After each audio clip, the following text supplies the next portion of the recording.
Okay.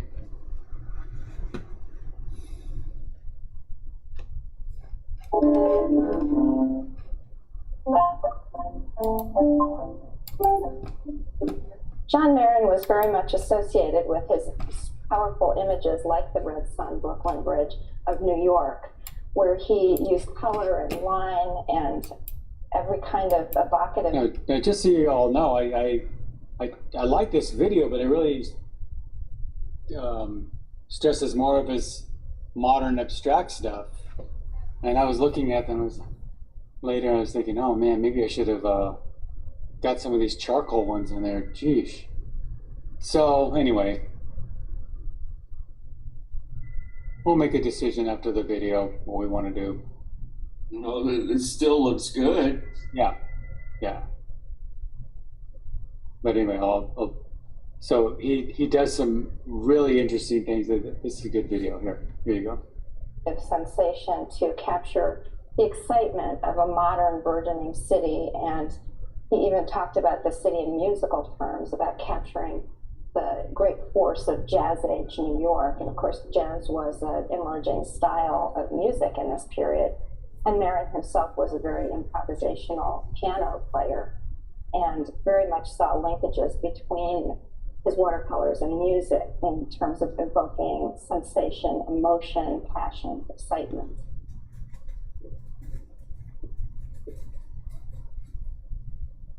Marin, an American modernist, was born in 1870. So he was beginning his life at a time when some of the most famous American artists of the period were Winslow Homer and James McNeill Whistler, both of whom were a major influence on John Marin as he went to art school at the end of the 19th century and eventually transitioned into being one of the most influential modern artists of the first half of the 20th century in the United States.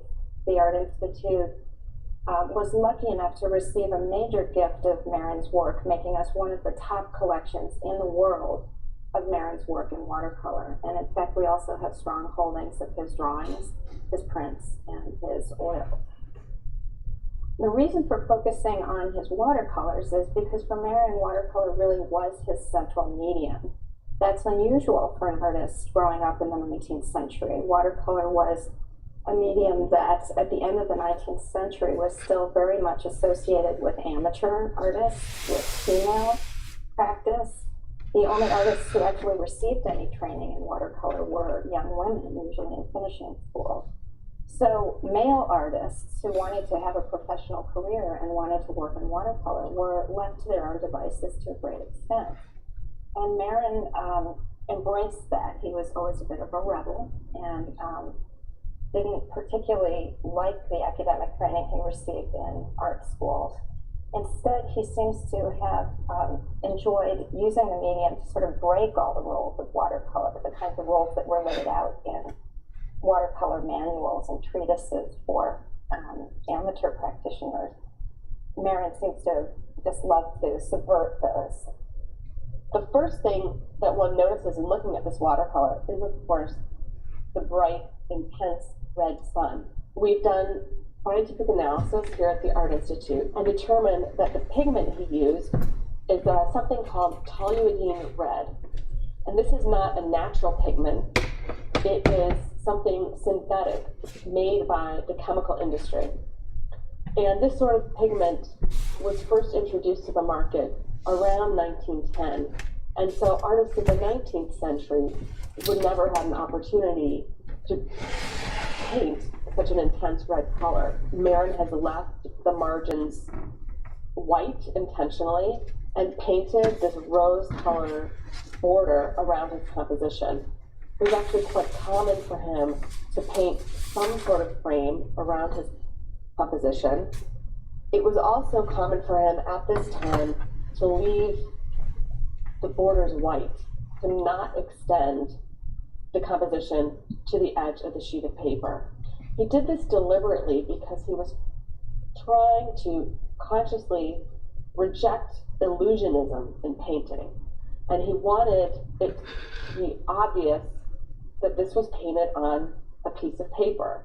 The viewer is looking at watercolor on paper, not an illusion of something seen, for example, through the window of the picture frame. Most of the works in the collection were collected by Marin's very good friend, the photographer Alfred Stieglitz, who was also a very important gallerist, dealer in New York at the beginning of the 20th century. Around the time that he came into contact with Alfred Stieglitz and the modern art that he was exhibiting in his galleries, and new ideas and concepts about what art could be, Marin began to free himself and began experimenting with new ways to paint in watercolor. And surprisingly, a lot of the methods that he ended up using don't even involve a paintbrush. In the area of the architecture, we see these series of blue dots. And Marin created this pattern by squeezing watercolor directly from his tube onto the surface of the picture. In many instances, we found that Marin would take his tube of watercolor, gently squeeze a little out of the opening, and then just press down onto the paper and lift straight up. In the lower right, here, he created kind of a lattice work of the bridge railing by scraping the watercolor away. And by removing the paint, he created this network of white lines which stand for the bridge railing. All of the bridge cables, these vertical lines, are done with heavy black charcoal. Watercolor artists traditionally wanted to only see pure transparent washes with no hard lines interfering. And one of Marin's great contributions was integrating drawing with watercolor. The black powdery charcoal that other artists would have considered unattractive in a watercolor painting, Marin made great use of, smearing it into his watercolor washes and moving it across the sheet.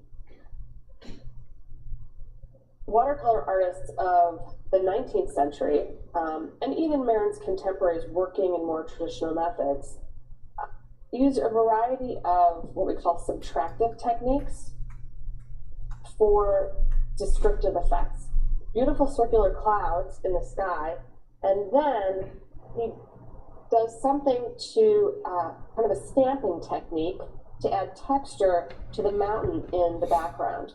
And we're not really certain exactly what tool he used, but here I'll just do the demonstration. By dipping it in the red watercolor and then touching it to the paper, we see as the paint wears off, it's just really sticking the high points of this textured watercolor paper. In the late 1940s, Marin was in his 70s and he had several stays in the hospital. And during one of those stays, he described to his biographer a time when a nurse came in with a shot for him, and he was struck with the idea that he could use a syringe to paint. And in our work, Approaching Fog from 1952, which is the latest work in our collection, there are delicate ink lines on the surface, which we believe he may have made with syringe.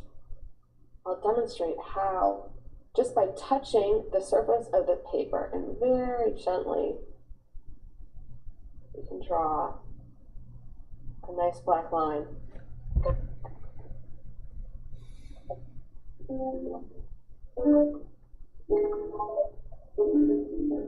The other great subject of Marin's career were the images that he painted in Maine, starting in 1914 when he first visited the state, and then almost every summer thereafter for the rest of his life. This work here, called The Pine Tree Small Point, was painted in 1926. It's an interesting work because, like the Red Sun, it has one of these inherent painted borders that the artist would incorporate.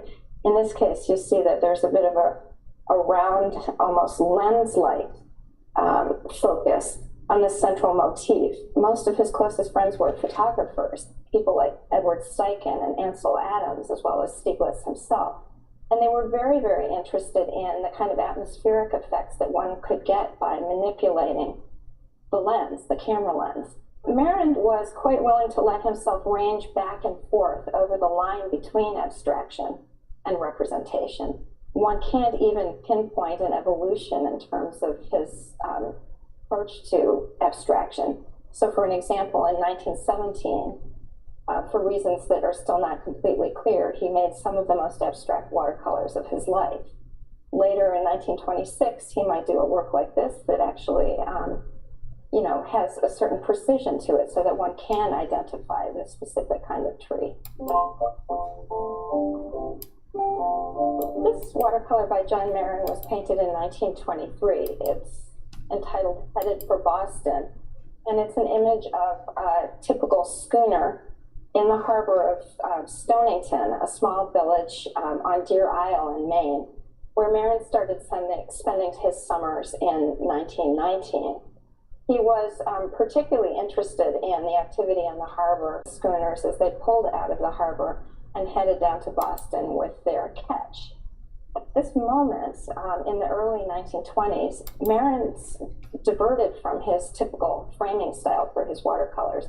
So instead of using white enamel frames that to a great extent harmonized with the watercolor inside, he began to set up a kind of confrontation by putting his watercolor sheets in a kind of shadow box. You can see this is a deep box with a silver mount in the background and quite a thick frame, so that the watercolor itself is what we call floated on the backing board without any kind of mat covering the edges. So you see the entire sheet. And Marin's idea with these metallic mounts was that he'd create a reflection that would be to some extent jarring, that would fight to a certain extent, create a kind of enclosure in which there was an argument going on between the mount and the watercolor. And his thought was that it would force the watercolor to be strong, to not be bested by its environment. And he uses that term. He says to fight and not be worsted. So for a brief moment in time in the early 20s, he did use these shadow boxes as a way to try to set up the strongest possible context for his watercolors. He even at one point says what would make it even better is if he could put it on glaring, hideous wallpaper.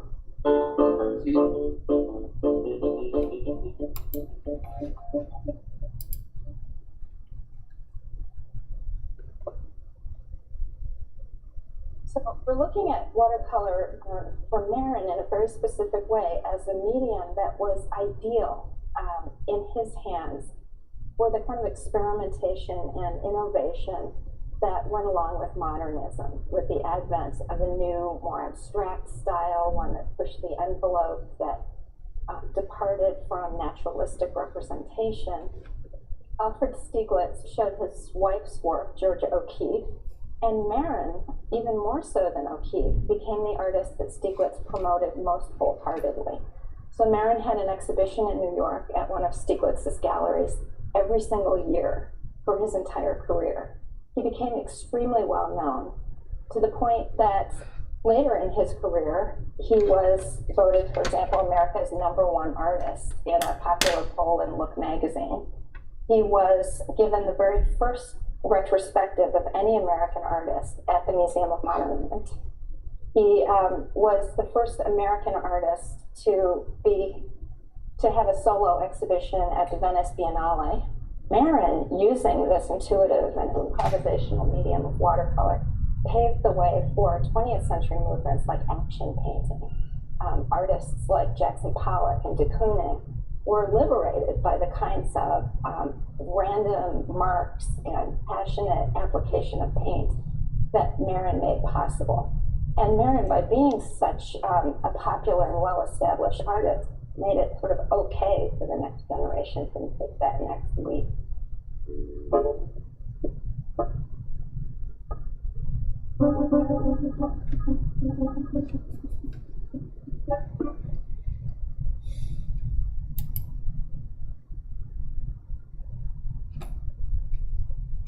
Right.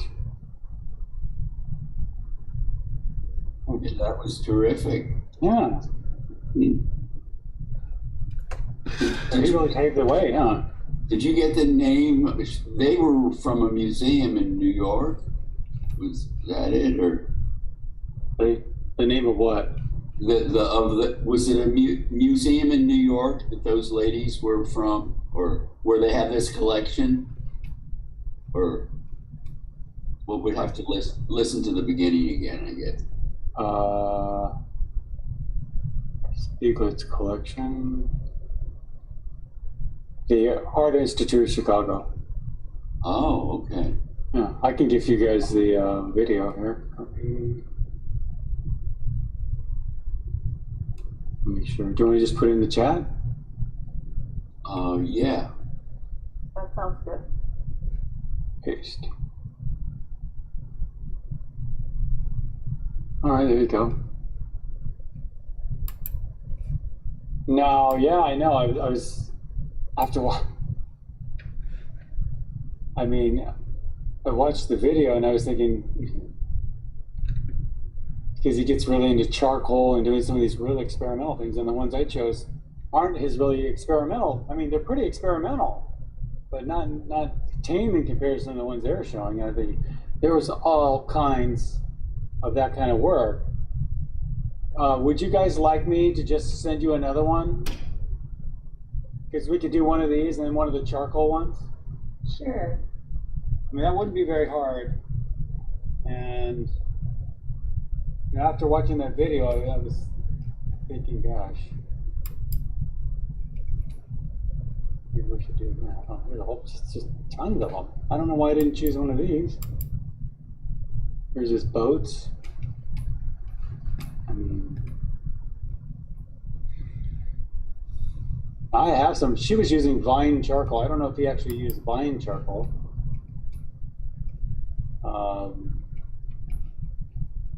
Here's that tree he did. Wasn't that a beautiful tree?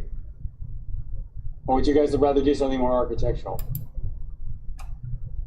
I like the tree. I don't know about everybody else. Okay. Well, I like both tree, architectural, they're both good. I'll send you this tree. Let's see. Maybe get all your names on there.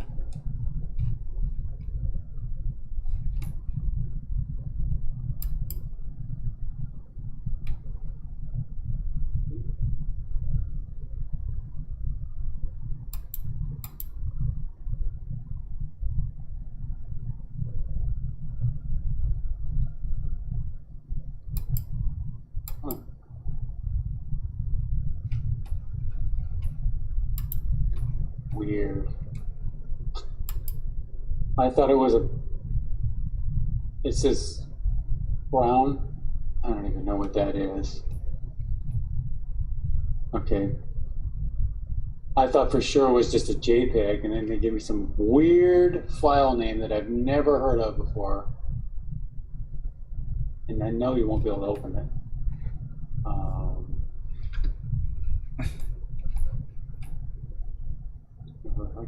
Let's see.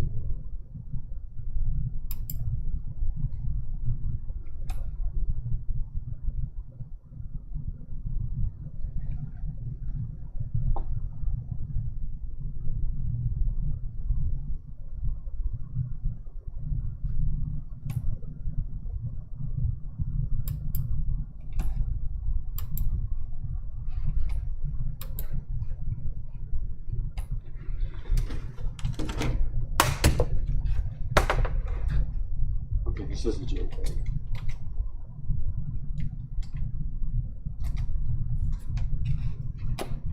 There's a frame on it, but oh well. I like it. Here it comes.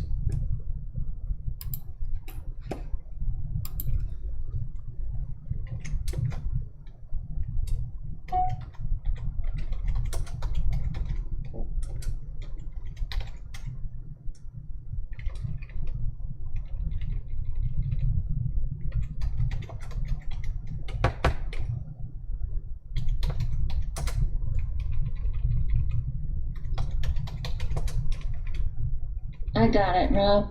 Yeah, you should have it. Okay.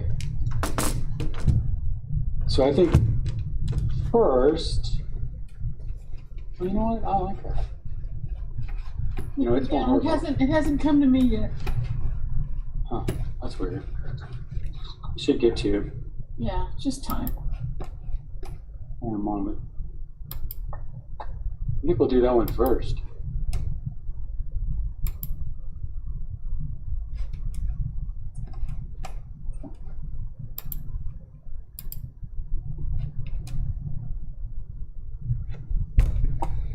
Yeah, I don't have it yet either. You sent it your usual way, huh? Email. Oh, I just got it. George, maybe you get it too. Okay. For some reason.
Rob, I think you may be muted.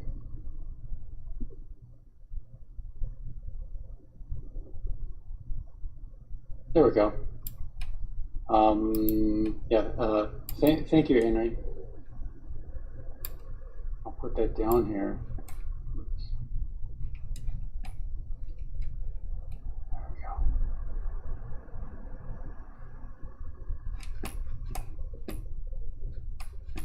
Do you guys all have it now? No. You still don't have it? Yes. Yes. Yes. That's weird. Yes. Refresh it. Refresh your email. Or turn your Okay. email off and turn it back on. Or look at the spam folder. It might be in your spam. Or your Junk. junk. Yeah. Yeah, I did all that. Can you put the picture back up again, and I'll just take a picture with my photo and with my camera and save it to photos, maybe. What? Hold on here. You know what? I can do you one better here.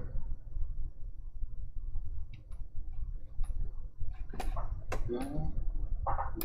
Okay. I was just going to give you the page where it came from, but.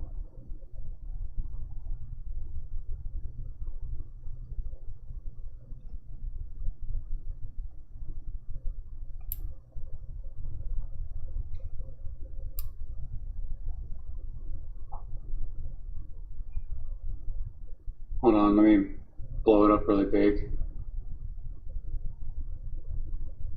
Is that good? Can you screen share off that? Yeah, but just a minute. There we go.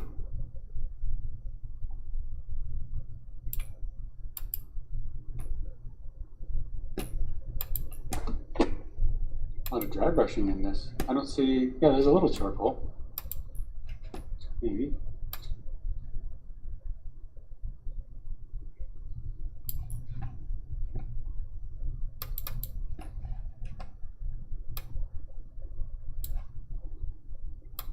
Has everybody got it? They wanted to screen share? Yes, I did. Thank you. I have it. Thanks. His frames are very modern looking, aren't they? Yeah. Yeah, that's an interesting frame. I mean, I don't know if that one's all that modern, though. That's an interesting point. Do the artists framing their works, does the frame become a part of the work? And if so, if someone reframes it, aren't they changing the work? Yeah. Yeah. I mean, but you see how much emphasis and how much it meant to him, the to have the presentation. I mean, you're talking about a pivotal time in history. So for him to actually make the leap to say, hey, you know, I don't want to create an illusion here. I'm not doing what they were doing before. This isn't a window into an illusion that's supposed to take you, I don't know, on some sort of illusionary quest or whatever they were doing in classicism. You know, I mean, this is all about painting effects and how painting creates emotional responses. Just the paint does that. And beyond, I mean, look what he's doing with shape and design. I mean, to put the tree dead center like that is sort of a, you know, a very modern thing. I mean, look at this window, not, I don't know, window, but kind of a hazy outline. What would you call that? Kind of a, almost like you're looking out a cave or something into it. He's just trying to create a new experience. So I can see why he really paved the way. So does everybody have the image? Yes. Yes. Yes. Yes. I should just say Yes. Yes. answer if you don't have the image. Yes. Okay.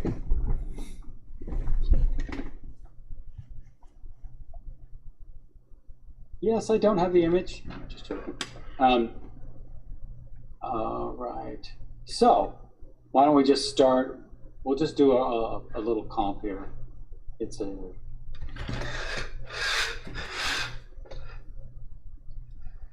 not square, but it's getting there.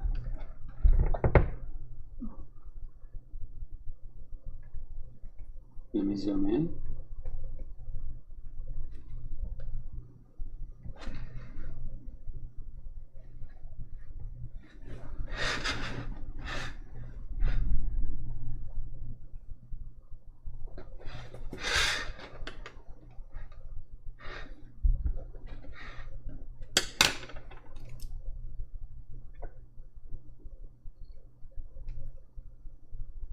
So the thing to hang on to, I think, was here's an artist trying to do things in a really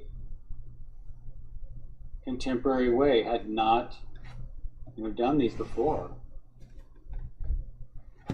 So let's see, the horizon in the center. It's a little above center. Out there, yeah. And we have this sort of, we'll call it a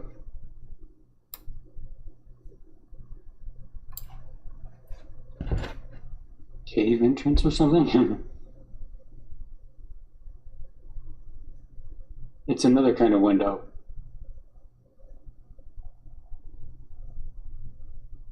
And that rebellious spirit of his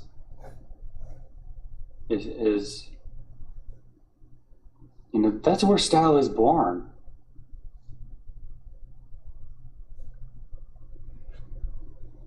So here we go. You don't have to draw lines around everything, but you know, in that area. We can do a lot of this with the brush. So we have a couple of rocky things over here. I don't know where all the yellow is, but that's interesting.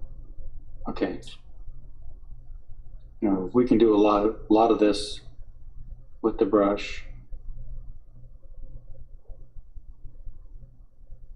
Okay.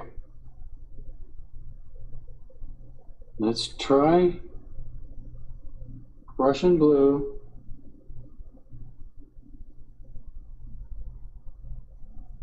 And how about what they said in there about all these preconceptions about what a watercolor should be like, and that it was sort of an amateur thing for women in finishing school, all that, and wow.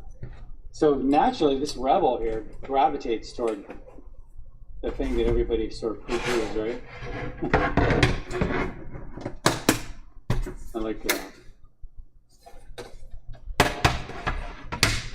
All right, so let's Getting kind of lighter on the outside. It's, if the sky is just the white of the paper, then this isn't that much darker than that. You know, if you want to, do you have a charcoal pencil, or? I do have some Vine charcoal here. Kind of big for this, but might get us into the spirit. Sometimes the Vine charcoal comes in really skinny little. So you can use the corner of it. Yeah, I'll use a little of that. Yeah, you know, I think she's wrong about the Vine charcoal.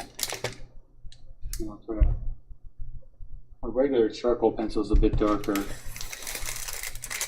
We'll see. Maybe she's right. I would assume she knows what she's talking about. Oh.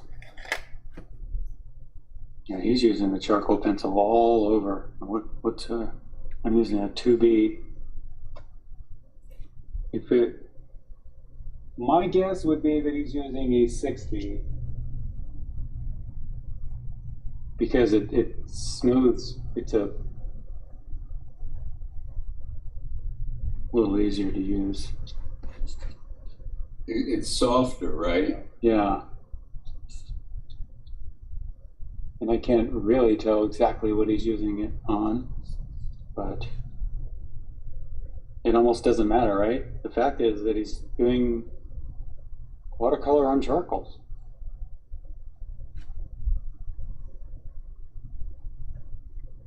I mean, just hit some of these darker lines. He's definitely dry brushing on top of it.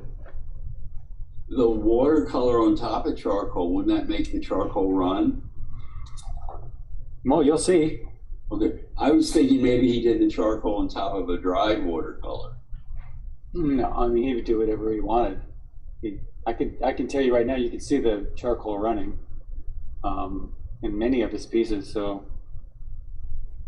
he had believe me, this guy's spirit, you can just tell he's not going to go by anything but what he wants to do.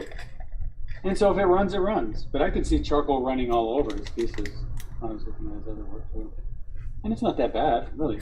Look, it just goes like this. Oh. Here. I'll do it right here. Put a little water on it, see? It's no big deal. You can push it around, it still stays. It's fine. Yeah. I'm sure he drew back into it as well. Yeah.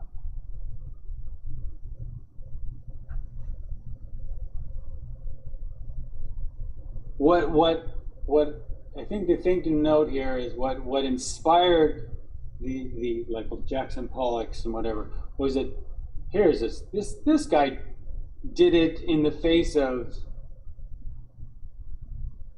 you know, I mean, really, people probably really got angry at him at some point early on, I'm sure. All right, so some things like that. Some darker things in here.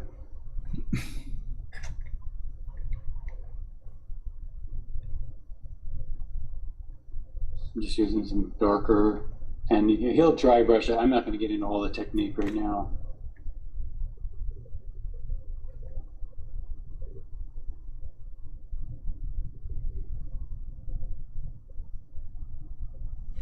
Dry brush.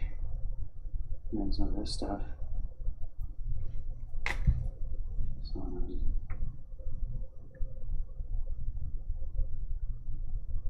there's a little more red into that than I did.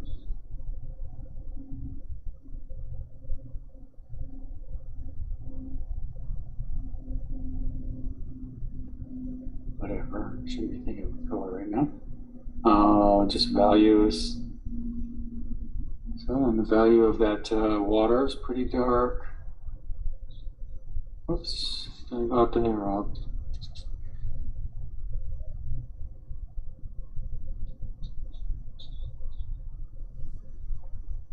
And then this grass in here. fairly dark too. You've got these big stones, I think they are. And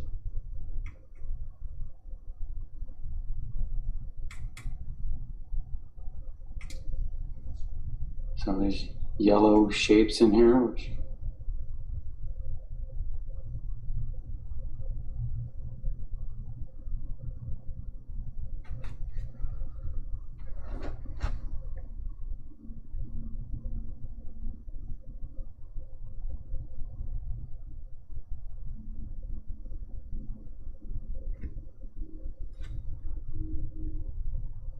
and then some of the green little balls of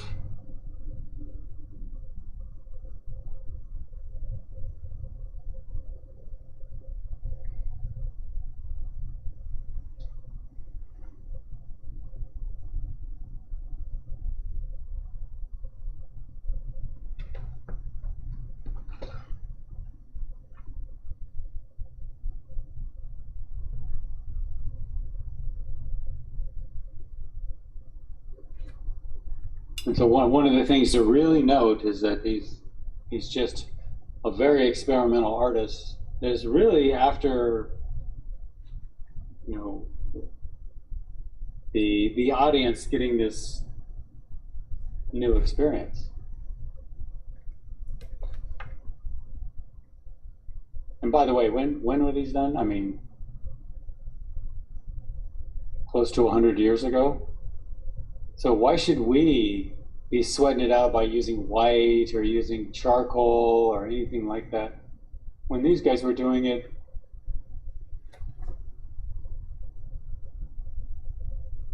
Strange. Okay. So we got here.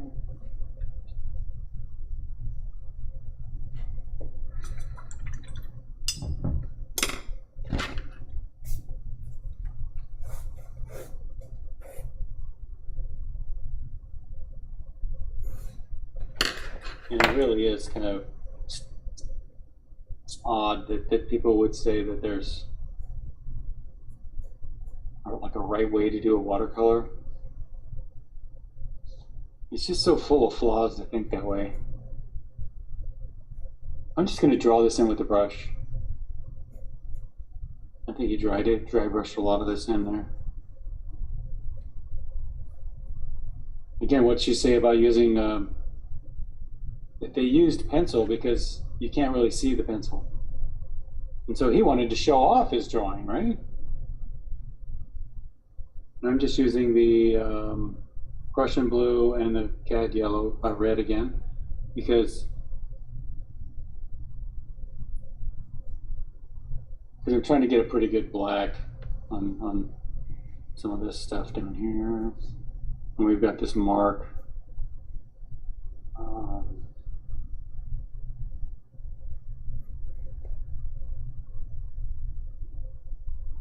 The edge of where the land meets the ocean. We've got this tree up in here.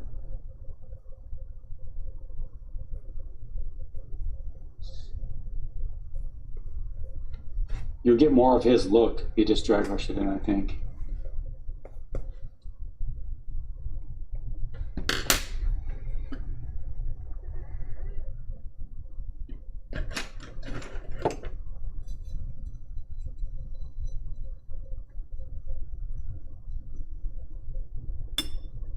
So I'm going to come in with some of that, let's see, some of that blue. It's a really green blue. So Prussian, not bad. You could even add something green to that. If you have a green, or maybe just add some little touch of yellow. Let's see what I got here. Mine's a little green.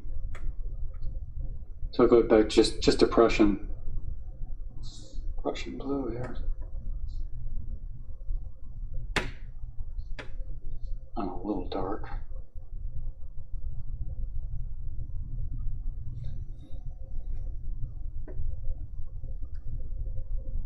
Lighten that up a little bit.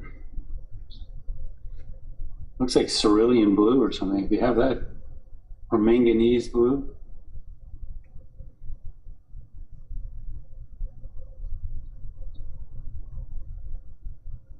And then for the greens, I'd say, let's see, cad yellow and Prussian blue. But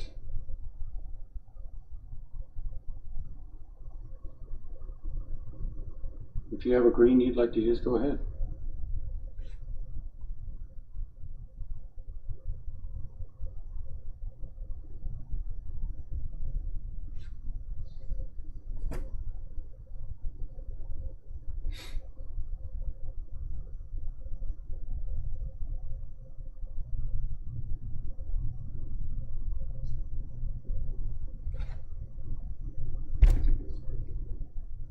Looks like the grass down here is pretty similar color.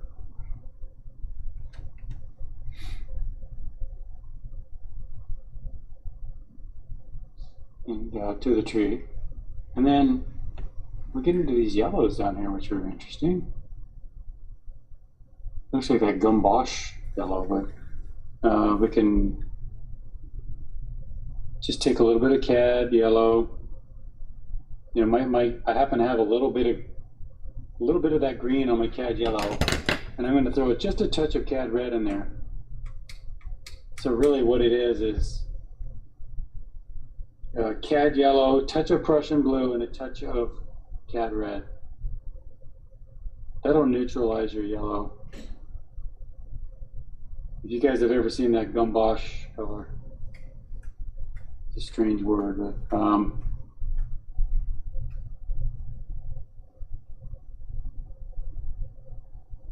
I like that one. Let's see.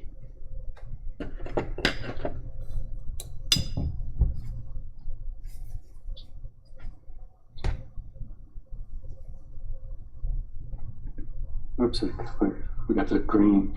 We got these gray rocks right there.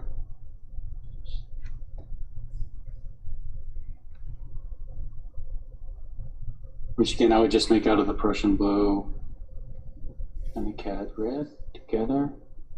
Mine's a little green because I got that in there.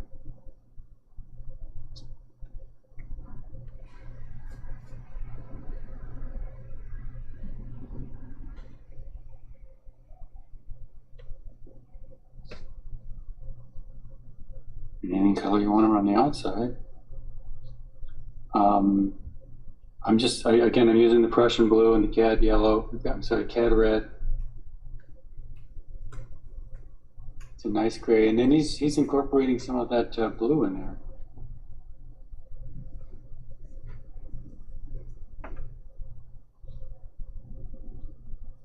A little dark.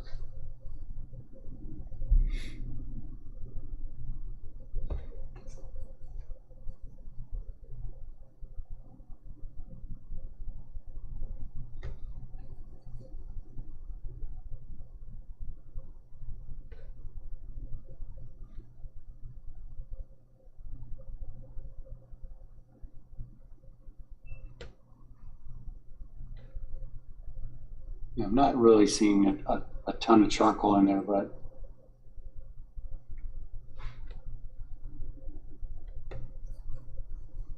just to put everything in the center like this is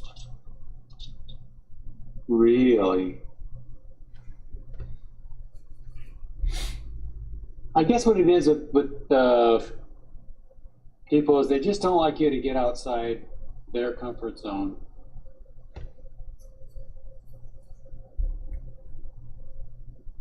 And that's tough if you're trying to innovate. I just look for a few places to put in some charcoal. I think I'm going to actually draw it in with the charcoal first. And I think I'll go for the charcoal pencil.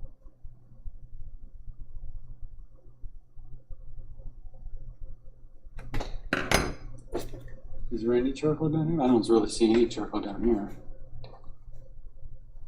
Like I said, you would actually use a syringe squirt things around with. I actually have a syringe right here for my ink, and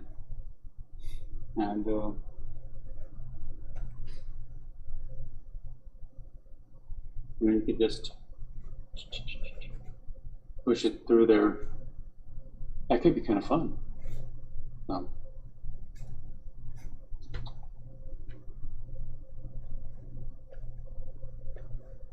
Let's see what kind of trouble we can get in. All right, let's see. Shoot this out.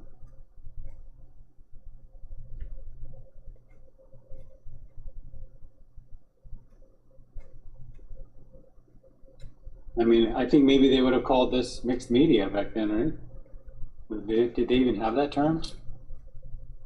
You can't mix their mediums. My goodness.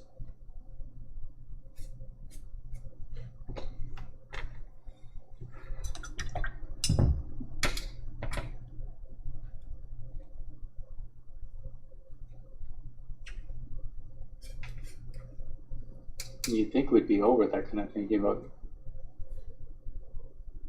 oh well.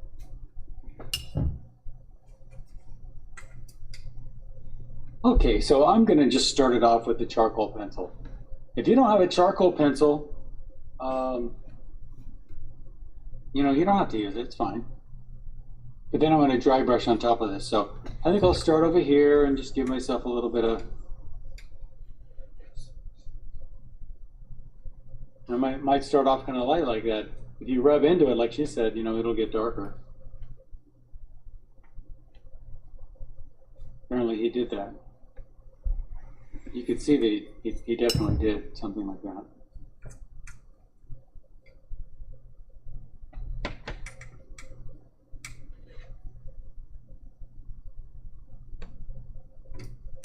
Oh, I need more room.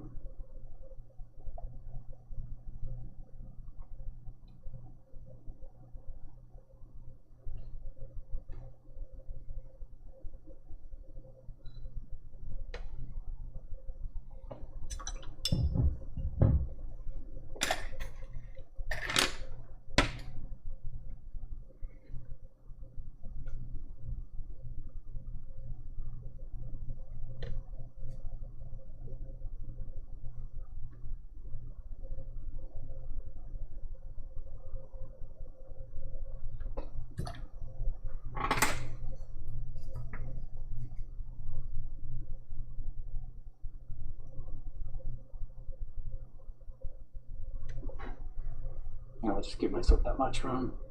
Might be a little wide, but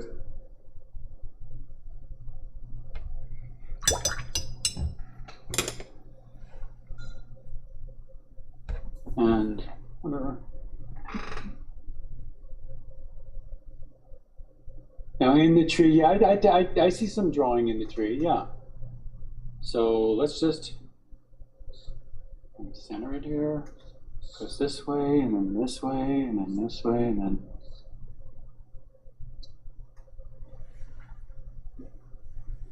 And I see little, he's got these little chink chink like that up there. See him? This guy. Make mine a little wider there.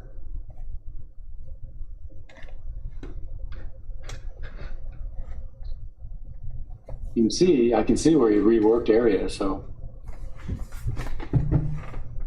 See, now in the past too, remember they would always try to cover this up. He's not going to cover anything up. He wants to give you a new edge experience too, around the outside. How do we look at these things, you know? How do we look at pictures?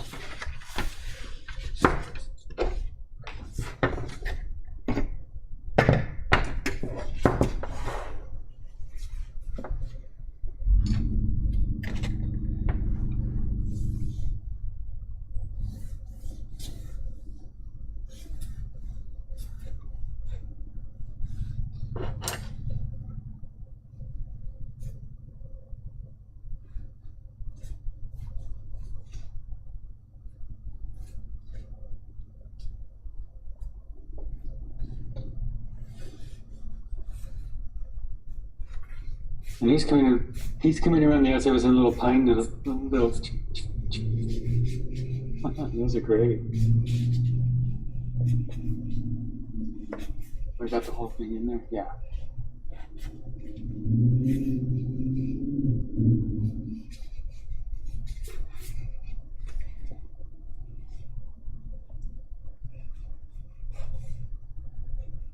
And I'm gonna our little rock friends over here. One there, another one there. With this yellow whatever on the ground. I don't know what that is. Some sort of moss.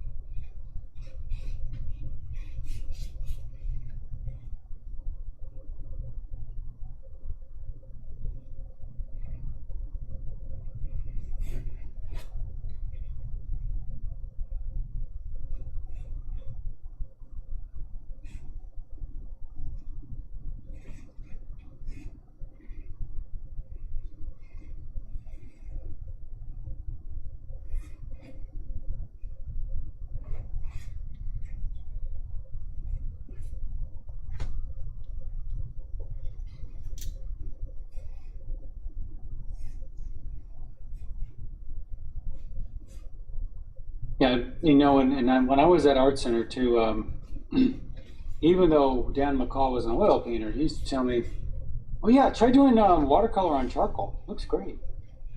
He'd tell me little things like that. He'd say, "What else?"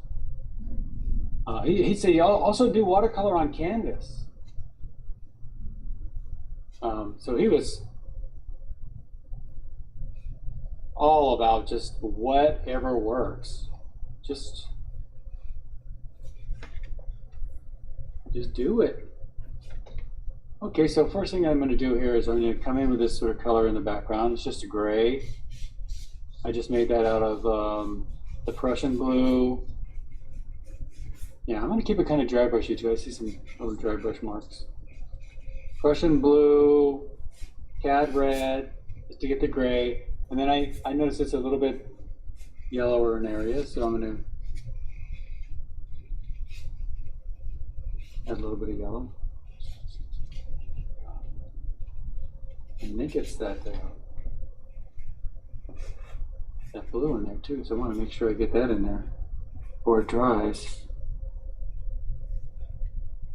You know, it's getting involved with the charcoal there.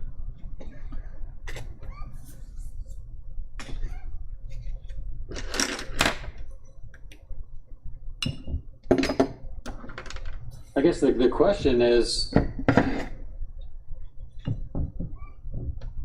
you know, if it leaks into the charcoal like that, what's wrong with that, right? Shouldn't be anything wrong with that. All right, so you know, the Prussian blue. If you have some cerulean or some manganese blue, that might be nice. Prussian blue is a nice green blue.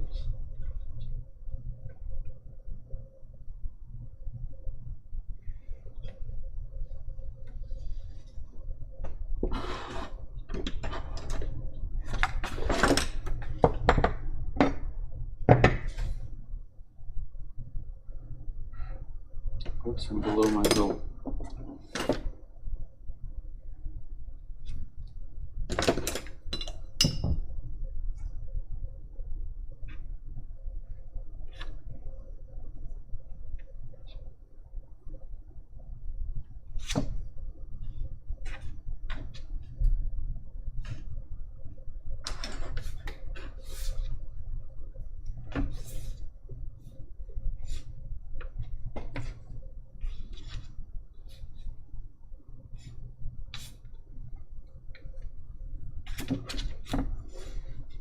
Get a little higher. And what else? think maybe I'll do some branches. So I'm going to get my Russian blue and the cad red. And they're a little up on the red side, so I'm going to make a little redder, a redder gray.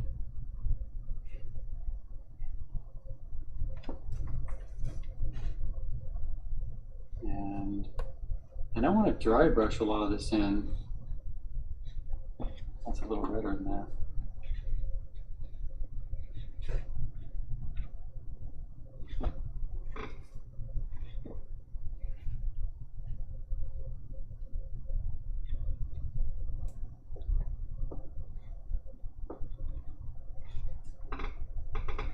That's pretty red.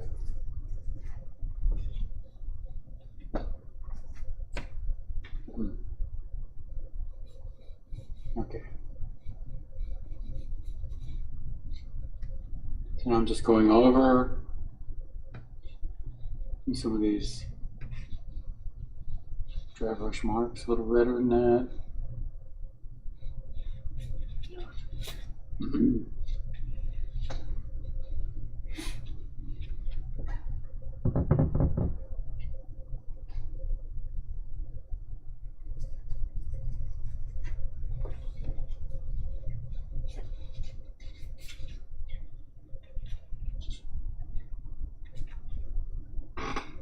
Just make sure, you know, if you're trying to get the dry brush look, make sure your brush doesn't have a whole lot of water on it.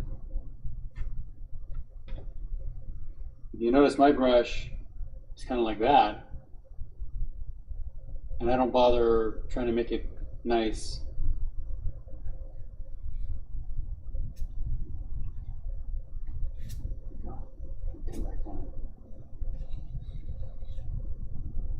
Branch right there. Let's go.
Just kind of, you know, I see a lot of, I call them feeling strokes. Like these little things here, just sort of feeling your way around areas. And everybody's going to do that differently. You know, one of the greatest reasons to copy him is the same reason probably Jackson Pollock looked up to him. Maybe copied him too. Because he's giving you permission. You gotta understand, this is, I don't know, is that what he's saying under 26? It's almost 100 years old. 100 years old? Why should we feel any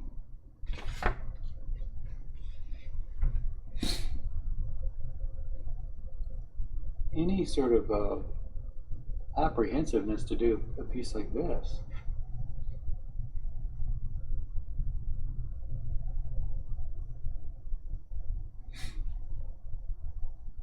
I'm just kind of, you can see this little batshit right in here, just sort of like a bunch of stuff.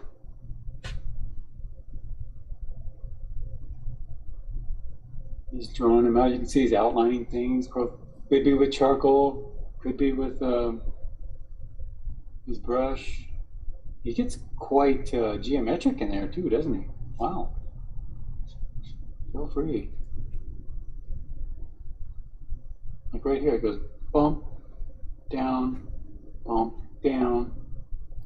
means quake.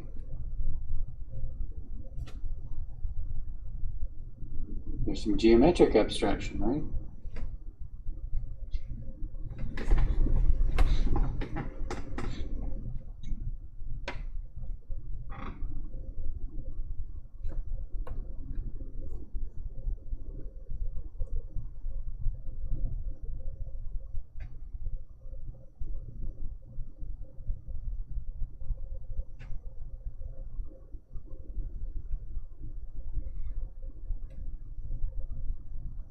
Actually, I pretty like.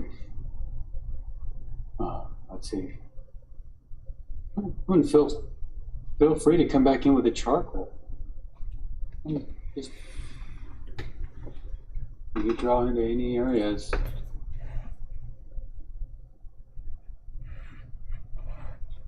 Here's what's interesting too. If you've never considered a look like this before, you give it a chance. And then what happens is that you start studying it and you give it a chance and you see what they're doing. I mean, this is a guy who apparently worshipped Winslow Homer, who was not painting like this. Why did he do this? You know, I'll bet you even Winslow Homer especially, yeah, I'll bet you he would have said, yeah, it's a new age, do your own thing, you know?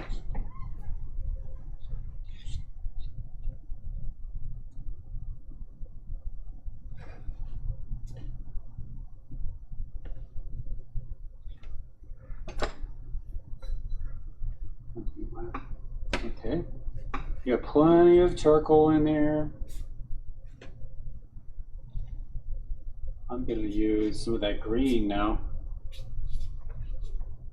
And let's see, let's try the lemon yellow. Make it a little bit cooler.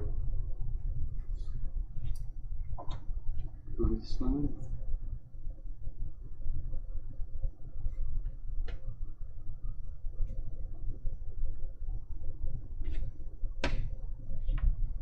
I want a little bit bluer than that.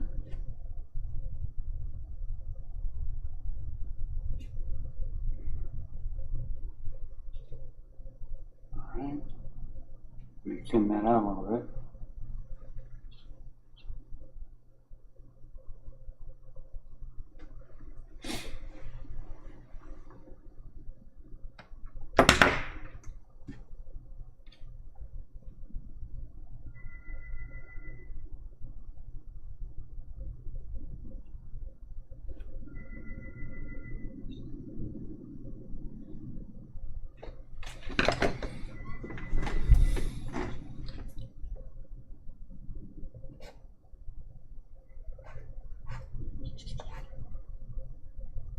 So it might mix with some of the charcoal and get a little bit gray on you. That's okay. Add a little bit more yellow into there. I'll come back later with some shadows. A little dry brushy on the edges.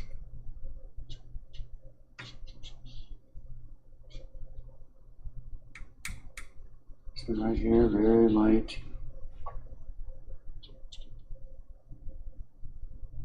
Goes into a couple little greens.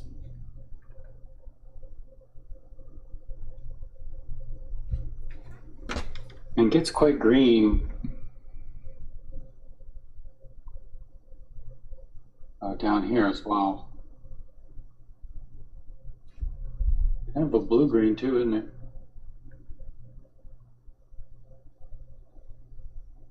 Right in there.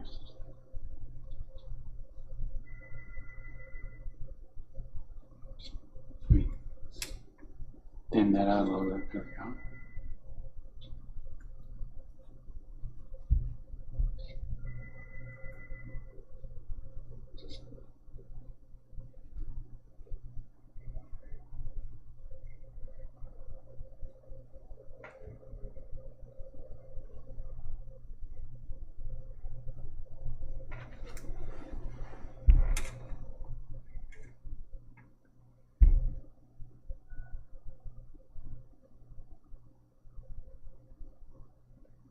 my crane right in here.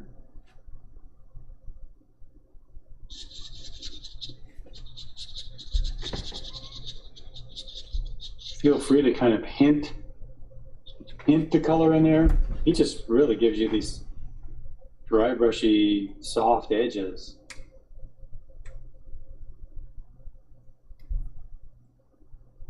Okay, now give me some of that tree color.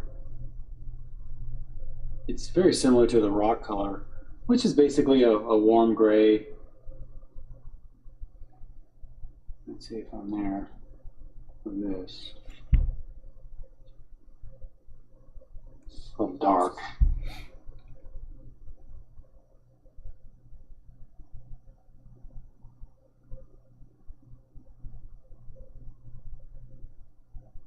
Can't believe it's that dark.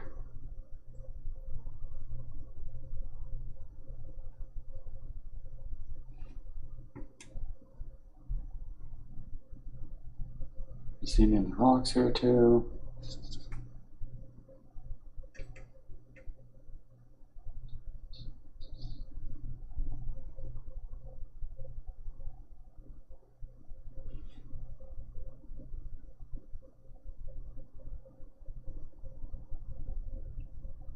Well, the yellow really does a lot for that piece. I'm going to make that yellow again. I think I made it out of cad red, cad yellow,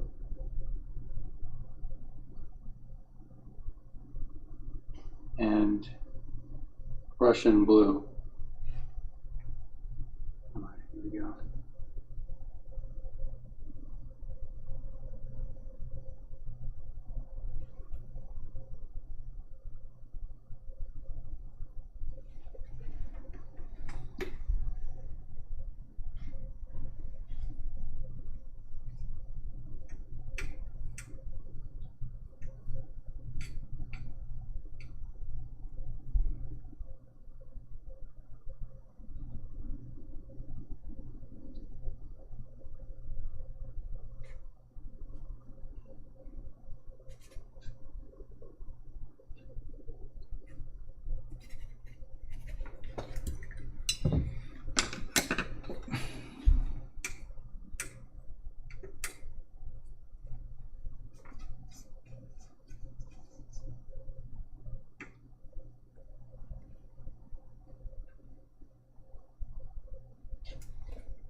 A little bit more of that yellow up in here. Oh yeah, I see the dots on the tree. Do you think he's doing that with his... I can't see. But feel free to take your tube of paint, just plop, plop, plop. You gotta take the top off. Yeah, that was great to see that. I don't have any small tubes, but here, I'll just do them for you. Why not? I just buy the big old tubes. Maybe in my other one I have small tubes. Maybe in my you see my bags? I have to write watercolor on them.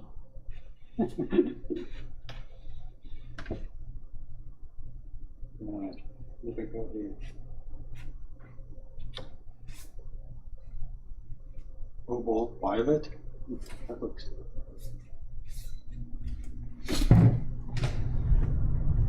I'll just put a couple on there, just like that. Let's just do it because, you know, we can.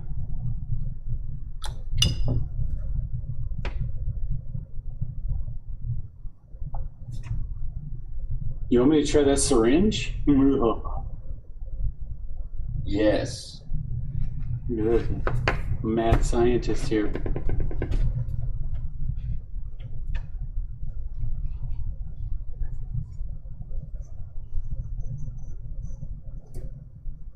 I've got some a whole bunch of inks. You could also just use this, like someone in this class does.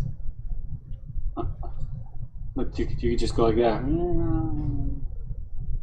Oops, oh, I'm sorry. I could just go like this.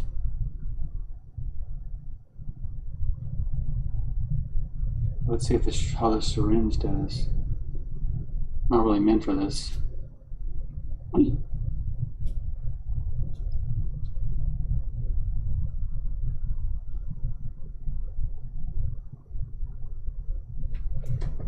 I mean, I don't see where he's using it, but I wanted to do it anyway. I don't find this very controllable. Because I feel like it's just going to splotch all over the place. You can't push.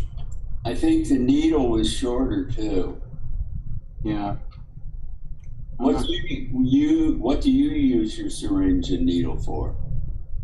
To fill up my fountain pen? Oh.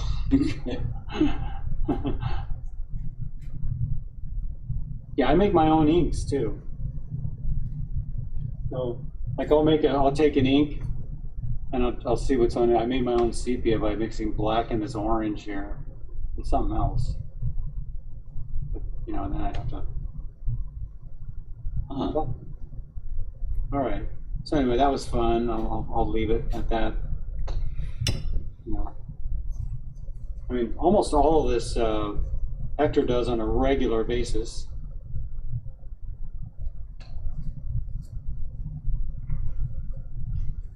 So maybe we should copy a Hector. I'm not laughing. I'm laughing because it's true.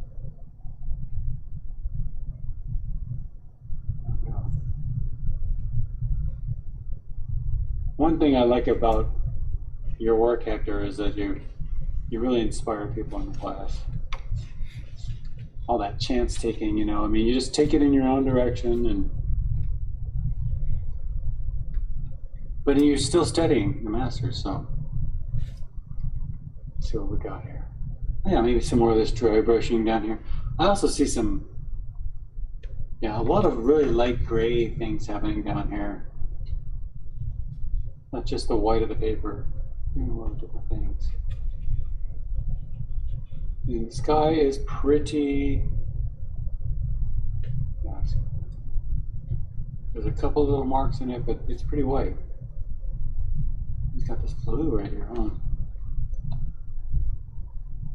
Maybe a little ultramarine blue.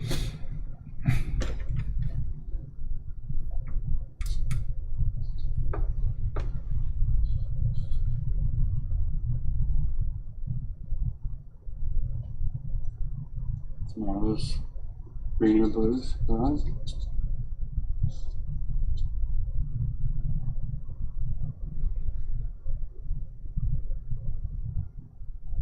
Yeah, I mean, maybe we should study the people who inspired all the early work of the 20th century.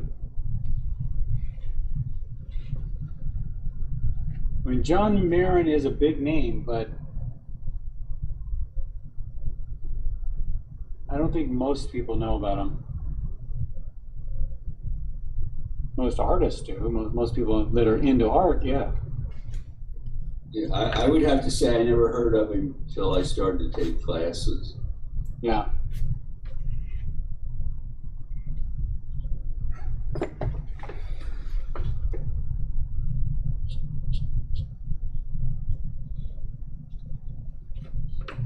With shadows in here.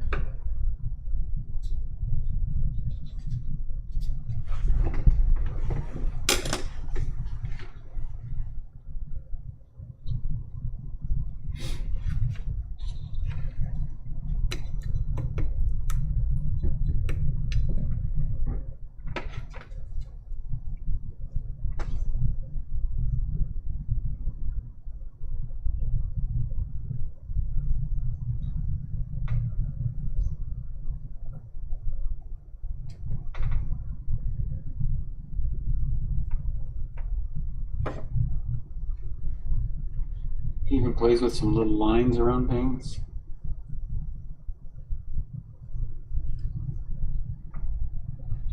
I mean, this is almost Willem de Kooning like. Apparently, de Kooning really looked up to him.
I know. As I'm copying this, I'm just trying to get into his head. And basically, it just feels like an artist really trying to be at one with what they're looking at and just allowing their intuition to take over. That's how you get weird stuff like this around the outside. Because I'll bet you if you asked him, he probably just, it wouldn't surprise me at all if he said, well, I didn't really know I was going to do that before I did it. It just sort of happened. I mean, I had this idea, I really wanted to. Rob, I read a great quote from him. He said when he went to paint a landscape, first he bowed to the landscape and wait until the landscape bows back, only then paint it. He bowed to the landscape. Bow, B-O-W, bow to the landscape, and until the landscape bows back. In other words, it probably takes a while of just absorbing your situation, your atmosphere out there, and then there's that moment when you go, okay, let's paint. I totally do that. Almost every artist I know does that. I think when he first bowed to the landscape, he probably sees with his eyes. Then when landscape bows back, he probably had a mind image. A mental representation of the landscape. So he spoke for the landscape, in a sense. Yeah. When he felt connected. Hey, you want to try that other one? What do you guys think? Is that too much, or do you think would you rather just stick to this? We have two others.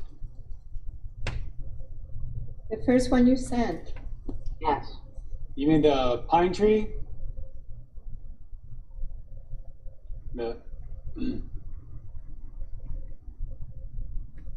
I know there was two that I sent, right? There's the island and then there's the trees. Is that what you meant? The pine tree. Pine trees. Okay. That looks like fun. Let's do it. Let's do it. It's still a lot of chance taking, but I like getting into the charcoal and stuff on here. That's great. Now let me mute myself so I don't And of course, I'll forget.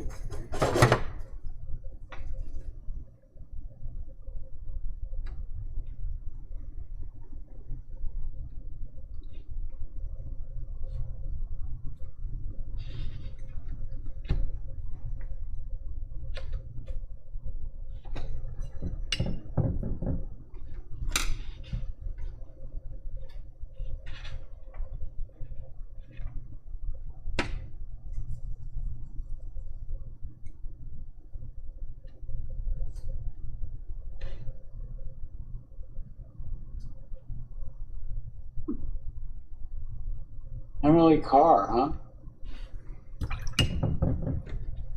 That sounds interesting. I'll have to look her up.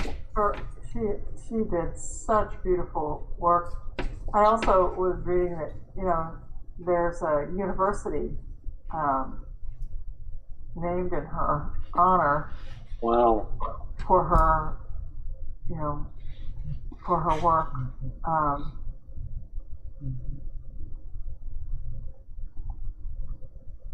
It was, yeah, I'd like to. I'll check that out. Yeah, yeah. Emily Carr.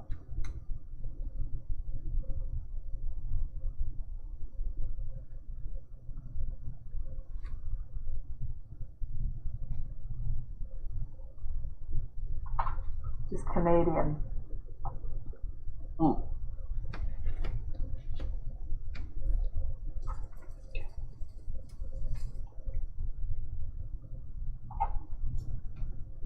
Oh, she's beautiful. Wow. Wow. I love these. Instantly. I love the Canadian painters. Just so blown away by these. Oh, hers are just so beautiful. Wow. They're so spiritual. Yeah, yeah. Yeah. Yeah, Emily Carr, you guys. I don't even know who she is. I mean, I kind of wanted the masters to stick to, but you know what? I don't care. I want to get into some of these California masters too, but there's a whole bunch of these. Yeah, she's connected to Tom Thompson, and that group of painters called the Eight, I think. Yeah, group of seven, they say. Oh, is that what they are? The seven? Because there's the six too. And there's a Society of Six too. I can't remember which one's which, but yeah, I could see the connection to Tom Thompson in her work, but she's more colorful. The colors, yeah, that's what got me like, wow, those colors are amazing. Wonderful painter, wow. I totally want to copy her paintings. Yeah, that's a whole bunch of painters up there that I just adore. I mean, I got really into them when I was in school. And then just completely influenced me. Because they're modern, yet you know, I mean, you could see the tradition in their work, but you can see the pushing towards something new as well. Anyways, all right, you know, I don't think that we need to do a study for this. We don't have time really, do we? No, we have half an hour. You guys, let's just do it. Yummy. Get on here.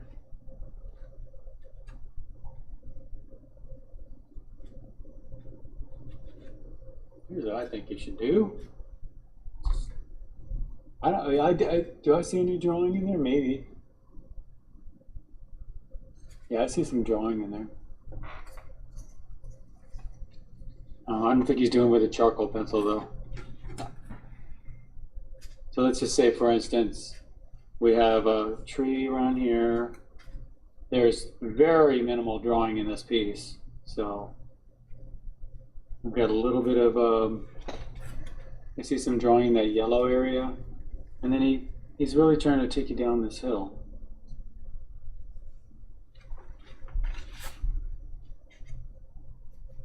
And level this in the background. I mean, I don't really see any much more reason to do any more than that. Maybe there's a little one here.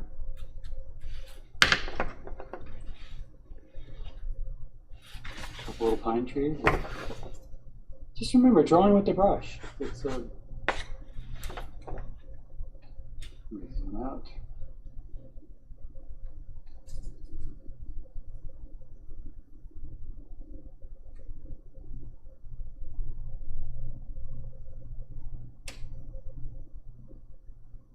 It's not square, but it's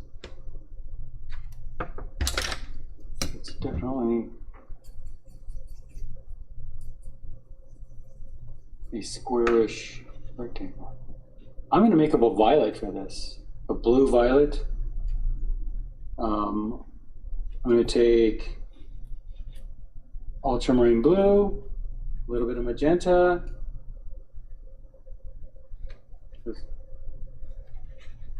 There might even be a little bit of gray in there. If you touch a little bit of yellow in that, that'll gray it if you need to gray it. And then just let it happen here. Just and it's just kind of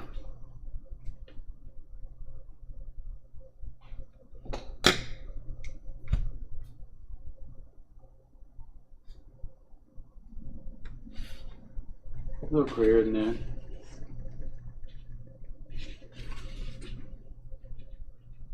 I was using a bit of water with these. There's a little pooling going on. And there's this tree over here that looks kind of lost. Now, he's not using wax on it, is he? Probably just dry brushed. Otherwise, I think you'd see more wax resistant in other areas. Maybe just some dry brushing like that. Mine got a little green gray on me.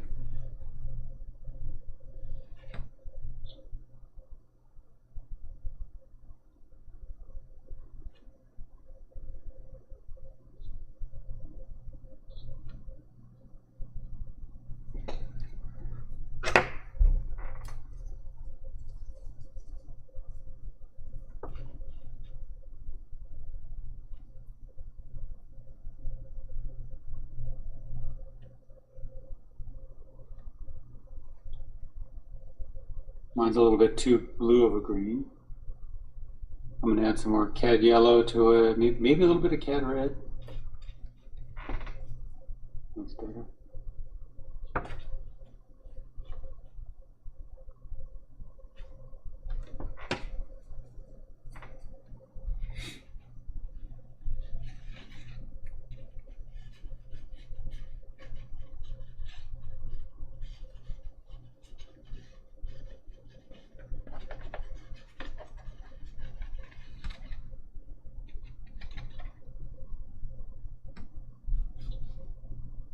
These green mounds here. A blue or green.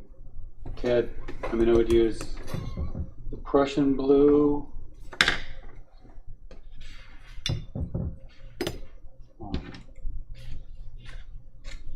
Maybe a little lemon yellow.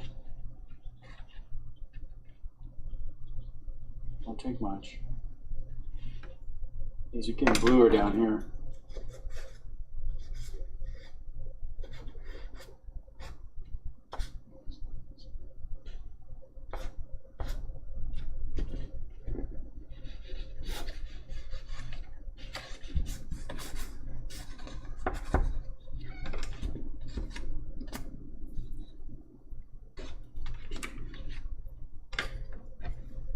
He's using plenty of water too. It just looks very, very intuitive. He's just letting the paint just do whatever it wants.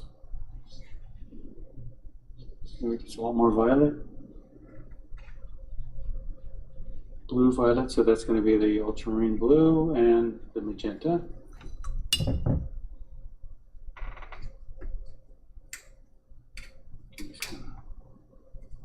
Dark.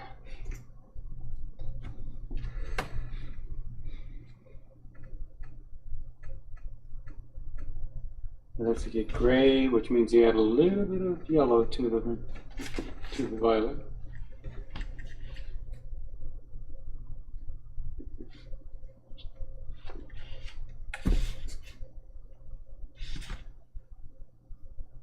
Get some yellow in here.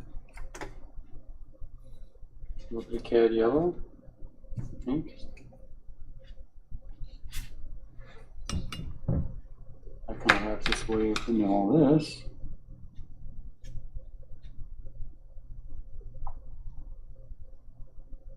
Getting quite a bit more yellow in there. Oops.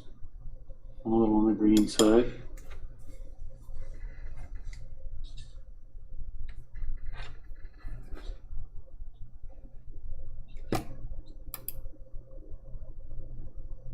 Have to get a little bit more yellow than that.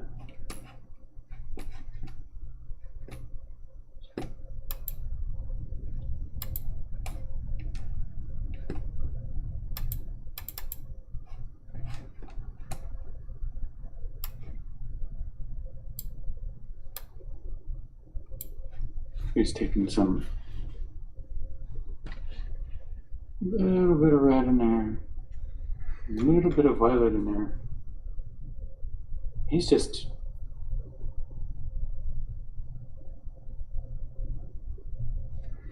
lost in what he's doing. We got all this red over here. Looks in the cadmium red family. Like that.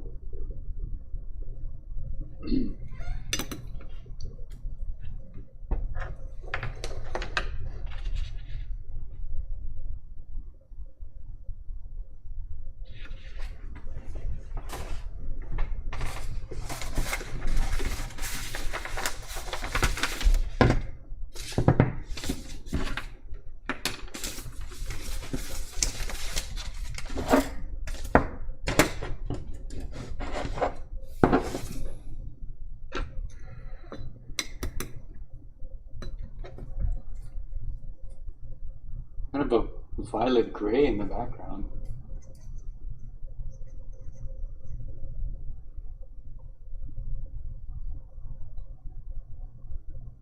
Let's see.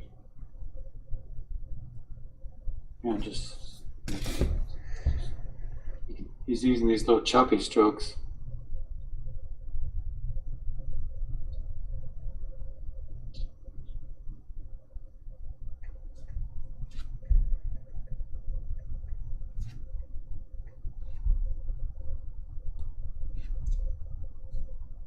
And some of these more violet strokes.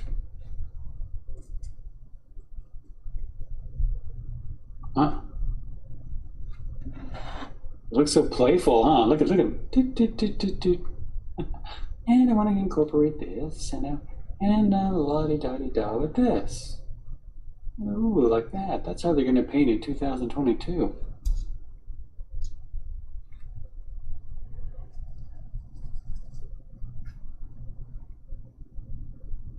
Maybe I'll put myself a little tree right there. Rob? Yeah? I can hear some critics saying that those lines are too symmetrical. Yeah.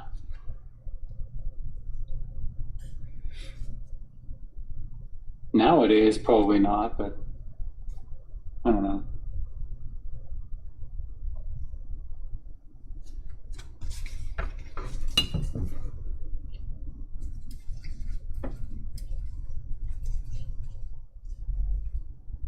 Look at all these little.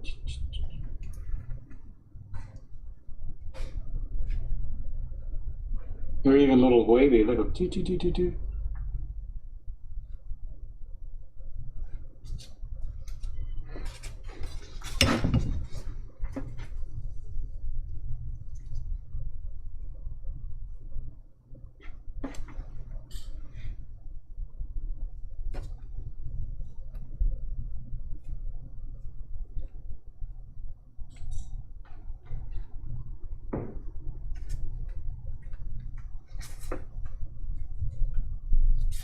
They should have been a little bit higher.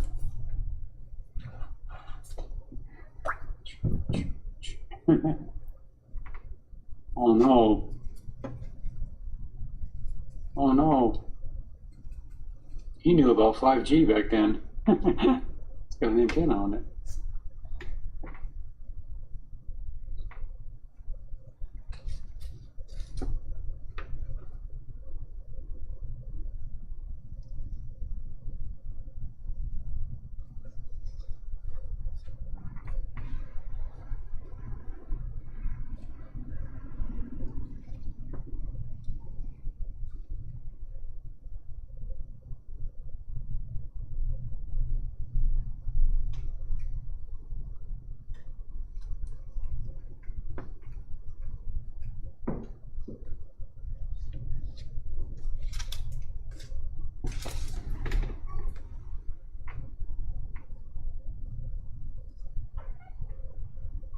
little fades of color back here. Little pinks and violets and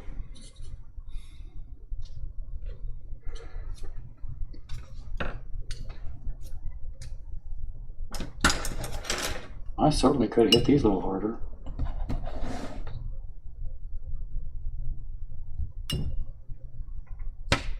Maybe in here too.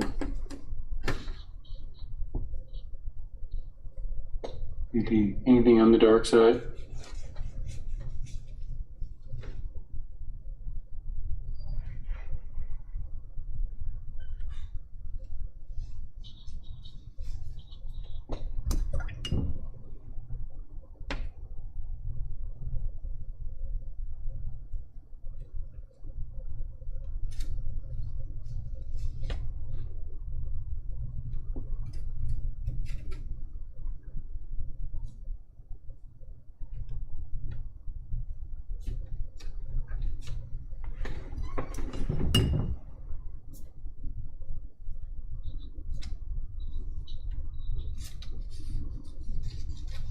He really does organic shapes well.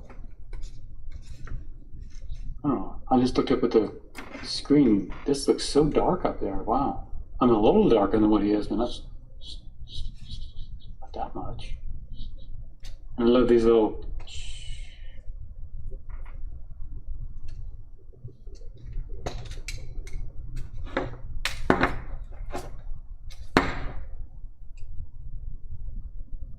And is he really right here on the edge here? Is he going like this?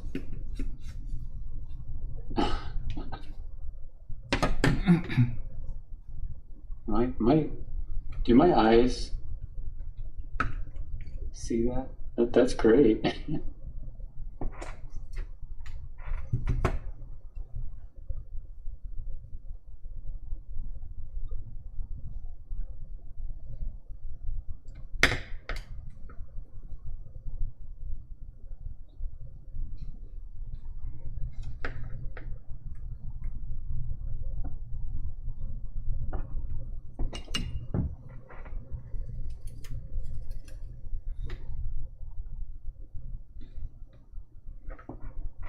So definitely playful, huh?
Yeah, these marks are just so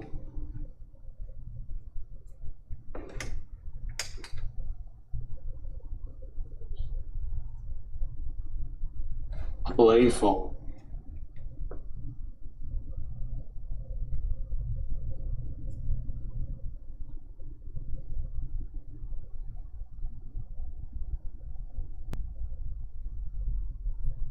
You know, any of this kind of thing we did today, any of this to incorporate into your work,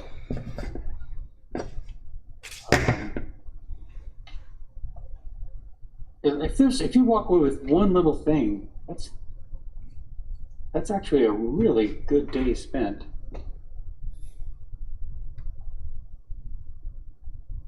I have to say,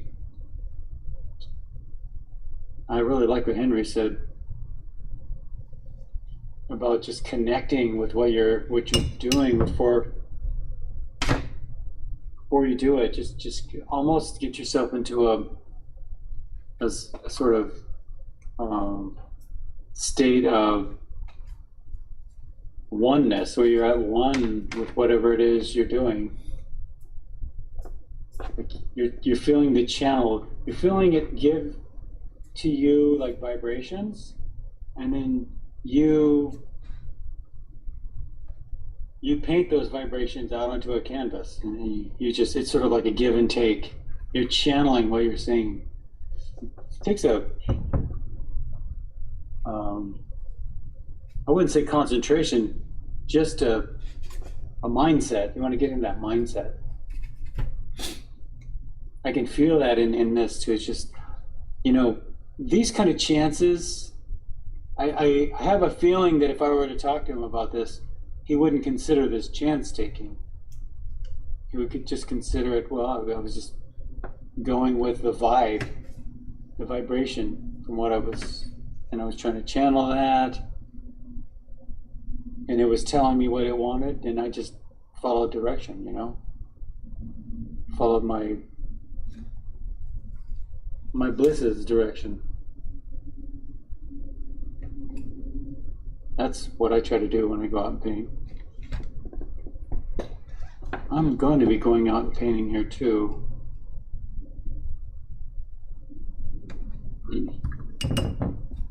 On Friday and Sunday. They're going to be hot days. I'm going to try to get out real early.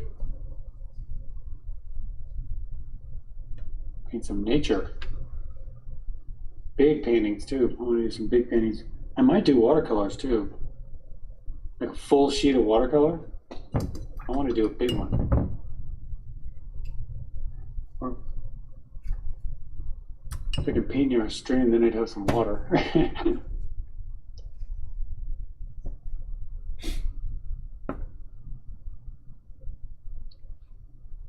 Something really liberating about painting huge with big brushes.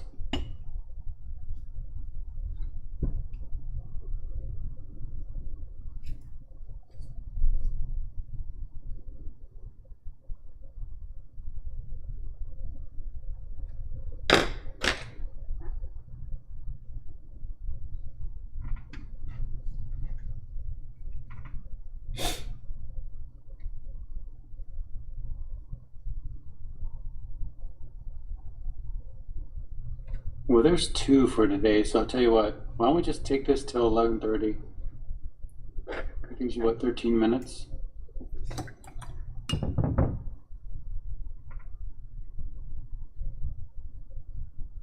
The reason these went fast today is because he is an automatic painter.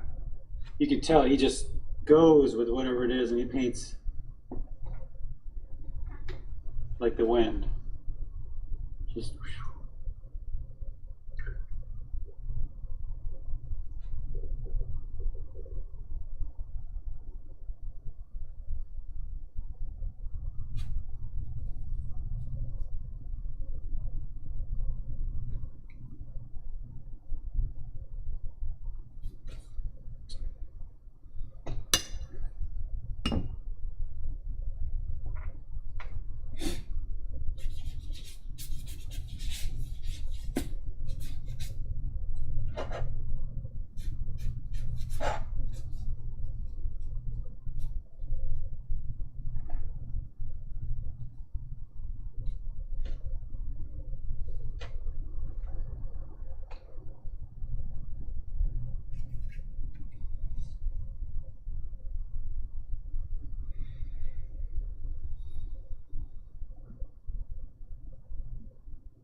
Okay, hopefully we're about ready to get those in. We have a couple.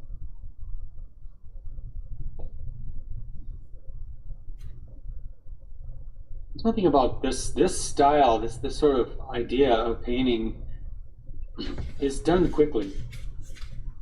It's meant to be highly intuitive looking work, or it's highly intuitive work is what it is.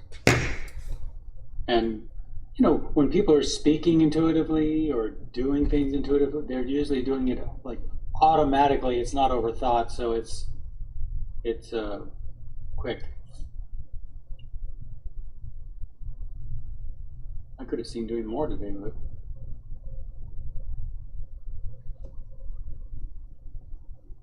two's good. And just send me in one.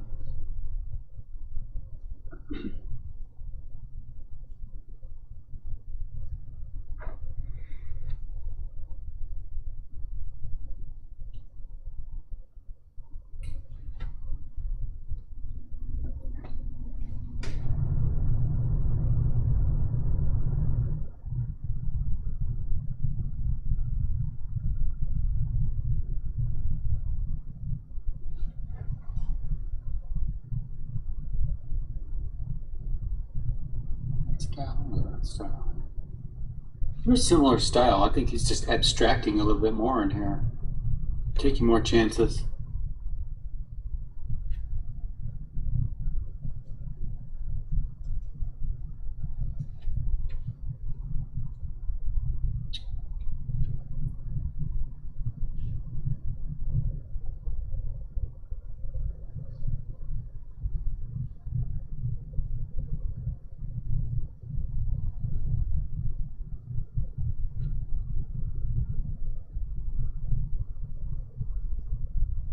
Okay, let's get going here.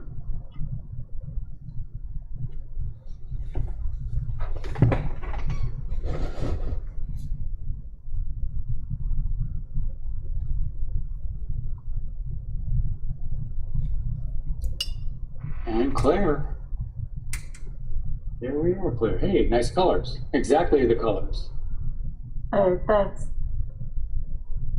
And I like your little sketchbook there off to the side. Yeah, yeah, All right, that's cool. One's fine. yeah. That's exactly right. The one off to the right, exactly right.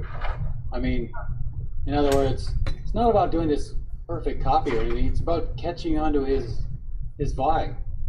And you're doing the same thing with the one on the left. Yeah, very much getting in almost geometrically here and there. Yeah, I didn't get the same shape of the paper, so I sort of adjusted the image to fit the paper rather than the paper to fit the image. It's all a copy to me. Yeah, so I stretched some things out, and you know. I mean, can't you imagine? Can't you see these people? There's a class on copying the masters or whatever, and they're sitting there picking this painting apart, going, "Okay, must have used this color and that." They're getting. It takes them 2 hours to do this, and they do this exact copy, and they didn't learn a dang thing. Whereas, you know, like in this class, maybe you don't get all the facts exactly right, but you're catching on to the mode he's in. He's in this really intuitive state. I definitely feel that in your work. So. Oh, thank you. Yeah. Thank you. It was fun. That was fun. He's a fun artist. And thanks for showing me Emily Carr too. I'm gonna give her a hard look. That looks. You know, the first painting jogged a memory. I'm pretty sure I've looked at it before. I just didn't.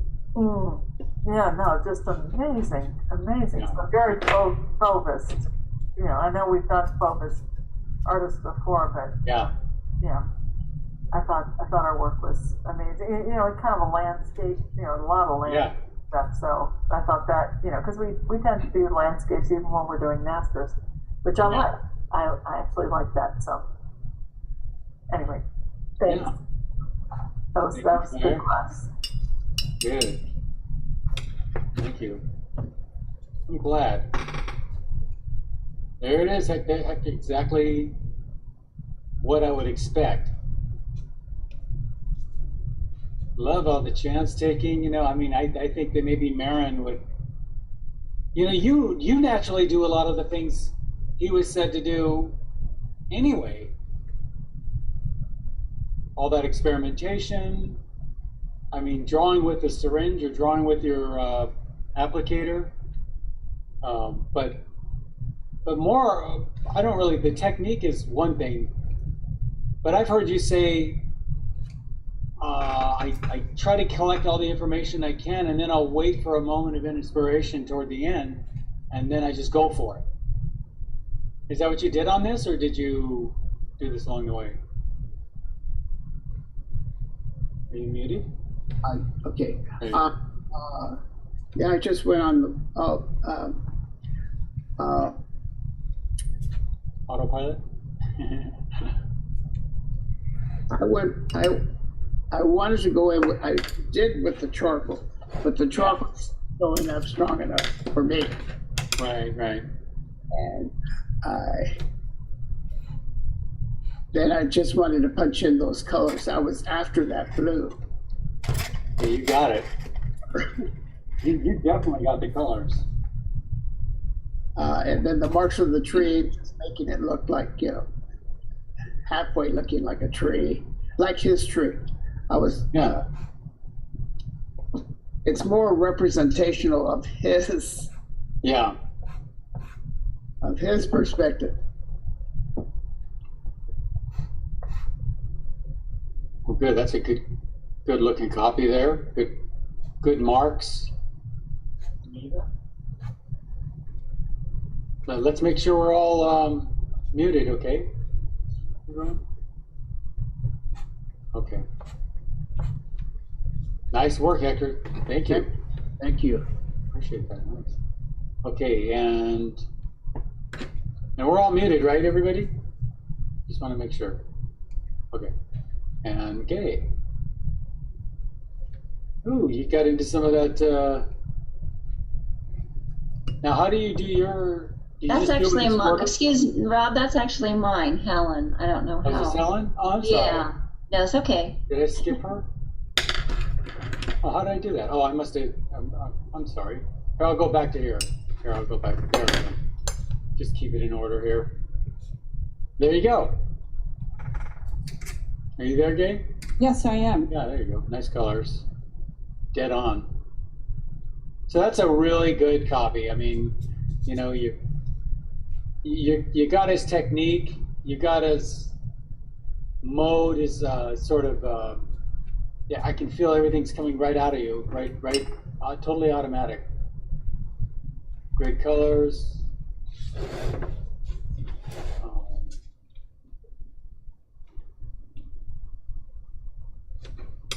Yeah, it's beautiful.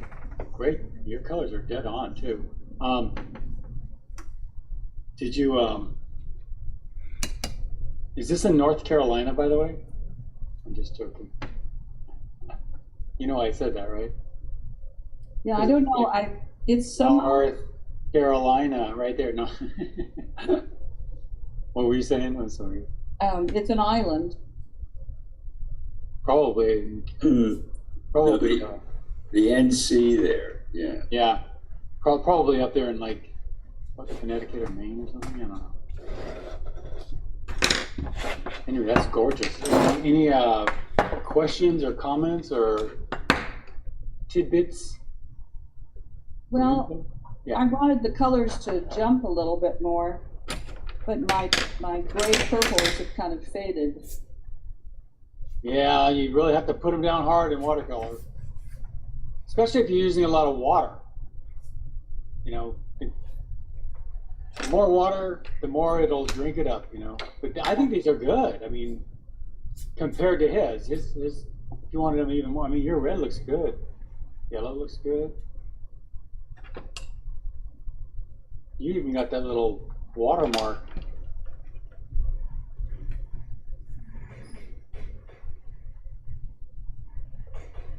So it just kind of goes to show you, I mean, you got wet into wet, you know, maybe a little glazing here. A little dry brush there. I mean, he's all about exploiting and showing off the qualities of the watercolor. You're doing that great. Thank you. All right, thank you. Nice work.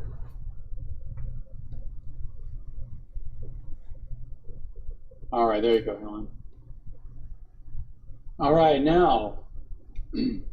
So did you use the squirter on that, or how did I used the syringe. I have a cat syringe for giving my cat medicine. I happen to have it, so I did that for the the dark lines on the trunk and in the tree branches, and then I did try to put the paint tube directly on, but I got big splotches, and then I used a paper towel to kind of twist it around. I tried to do a lot of dry brushing, charcoal.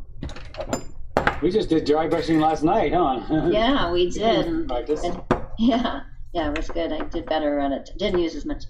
You can't use too much water, like you said. I kind of dabbed the brush on the paper towel before I put it on. Exactly. Yeah. It was good practice. Yeah.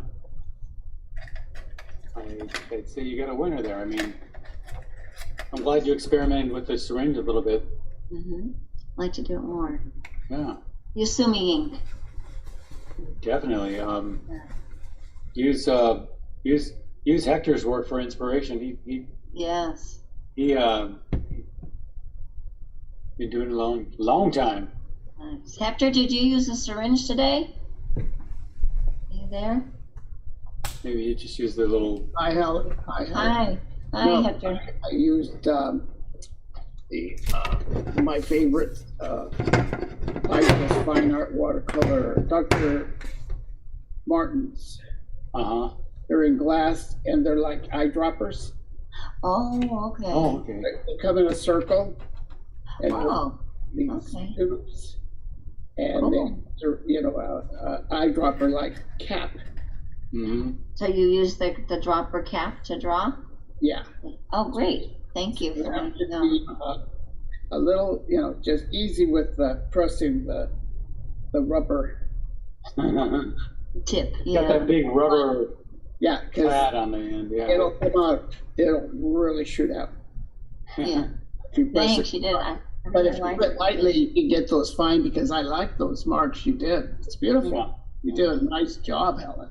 Thanks, Hector. Yeah. You did. I loved yours. Thank you. Okay, Helen. Thank you. Thank you. All right. And let's see now. Cynthia or Cindy. Any more? Okay, here we go. We'll get number 2. Oh, that's just gorgeous. Wow. Great looking. Thank you. Great looking colors. If I'd improve my photography, that would be better. Are they both the same picture? No, I sent them both. Oh, okay. Maybe it's your light. If your light was stronger, maybe you would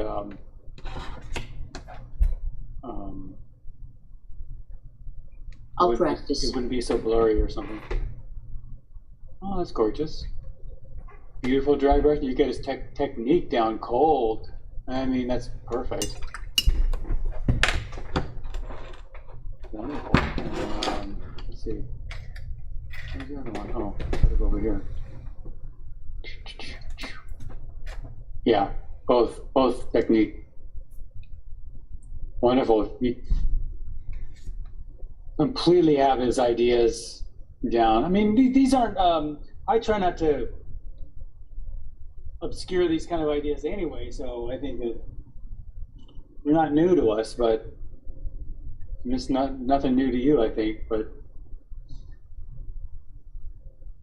what'd you think? A lot of fun, or what do you think? Oh, it was really a lot of fun. It inspires me to go out and paint in my own garden. Definitely. Absolutely. Well, thank you. Wonderful. Thank you. Yeah. Great work. Okay. And then we're at Lily. That's it. You got it, Lily. So did you draw with the charcoal first, or did you come in later, or both? I did the pencil first, and then the charcoal after that, and then I added the paint with the black, and it was it felt good to be able to make bold strokes with the charcoal, so I really enjoyed that. Well, good. You know, nowadays people do they do charcoal in watercolor. I see it all the time, but I don't see it in some of the. They have some certain little well, not little painting organizations that don't seem to, I don't know, enjoy more modern types of work. So, but anyway, there's lots of circles in art that they're very accepting in all kinds of technique. I really enjoy the art groups that embrace you bringing what you got to the thing, you know. So I think the charcoal drawing back into it's great. And did you draw back into it after you painted it too? Yes, I did. Yeah, to make it more prominent, right? Yeah, exactly. That's why you do it. That is definitely why you do it. Right. That's a good representation of a John Marin. Thank you. Yeah. And a good understanding of what it is and maybe how to use it in your own work. So. Right. Okay. Thank you. And Maria. All right. That's it. That's it. That's it. Again, did you draw into it after? Looks like you did. Yeah, this was my first time using the pastels. Oh, you used pastels. Oh, okay. I mean, I just used the black one. Charcoal, yeah. Well, same thing, pretty much. Yeah. Right. You got the shapes. You got the colors. The attitude, and I love your. One thing I really like is when you know the only way you can get a mark like this with all this green back here. The only way you can do that is by putting it down and leaving it. You're not. In other words, you're not overworking it. Mm-hmm. And so that's the thing. That's the real thing to be learning. I mean, you know, if you got this color just right and you did it exactly like he did, and you're really proud of that. That'd be fun. It might take you, like to do this green area, it might take like 15 minutes to do that, whereas you just did this in like 15 seconds. I think that John Marin would be more on your side than the other person's side who took all the time to get it all perfect. Because honestly, I've studied under instructors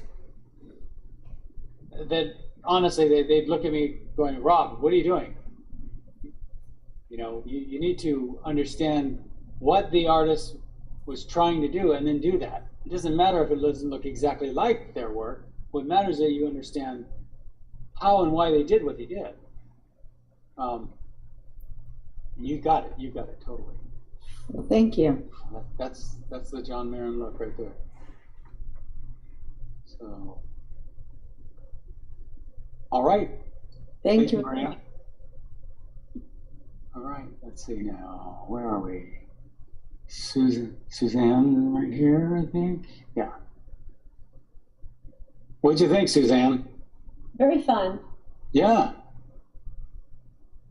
So I did the charcoal first, and then I liked how it bled a little bit when you did the watercolor over it. It's pretty. Yeah. That's the thing. It can be almost like, have you ever used a water-soluble pen and then did watercolor over it? No. It'll bleed into the work. And you know, once you learn about that, then you just learn to expect it. The nice thing about charcoal, unlike pencil, you get such a dark, definite line if you want it. And just with a little pressure. So, and then it does leak into the piece, and that's a certain look. I really happen to like that look. I didn't like it when I first tried doing it though, and then I learned to like it, and then I got addicted to it. And those general charcoal pencils really do it for me. No, I'm sorry.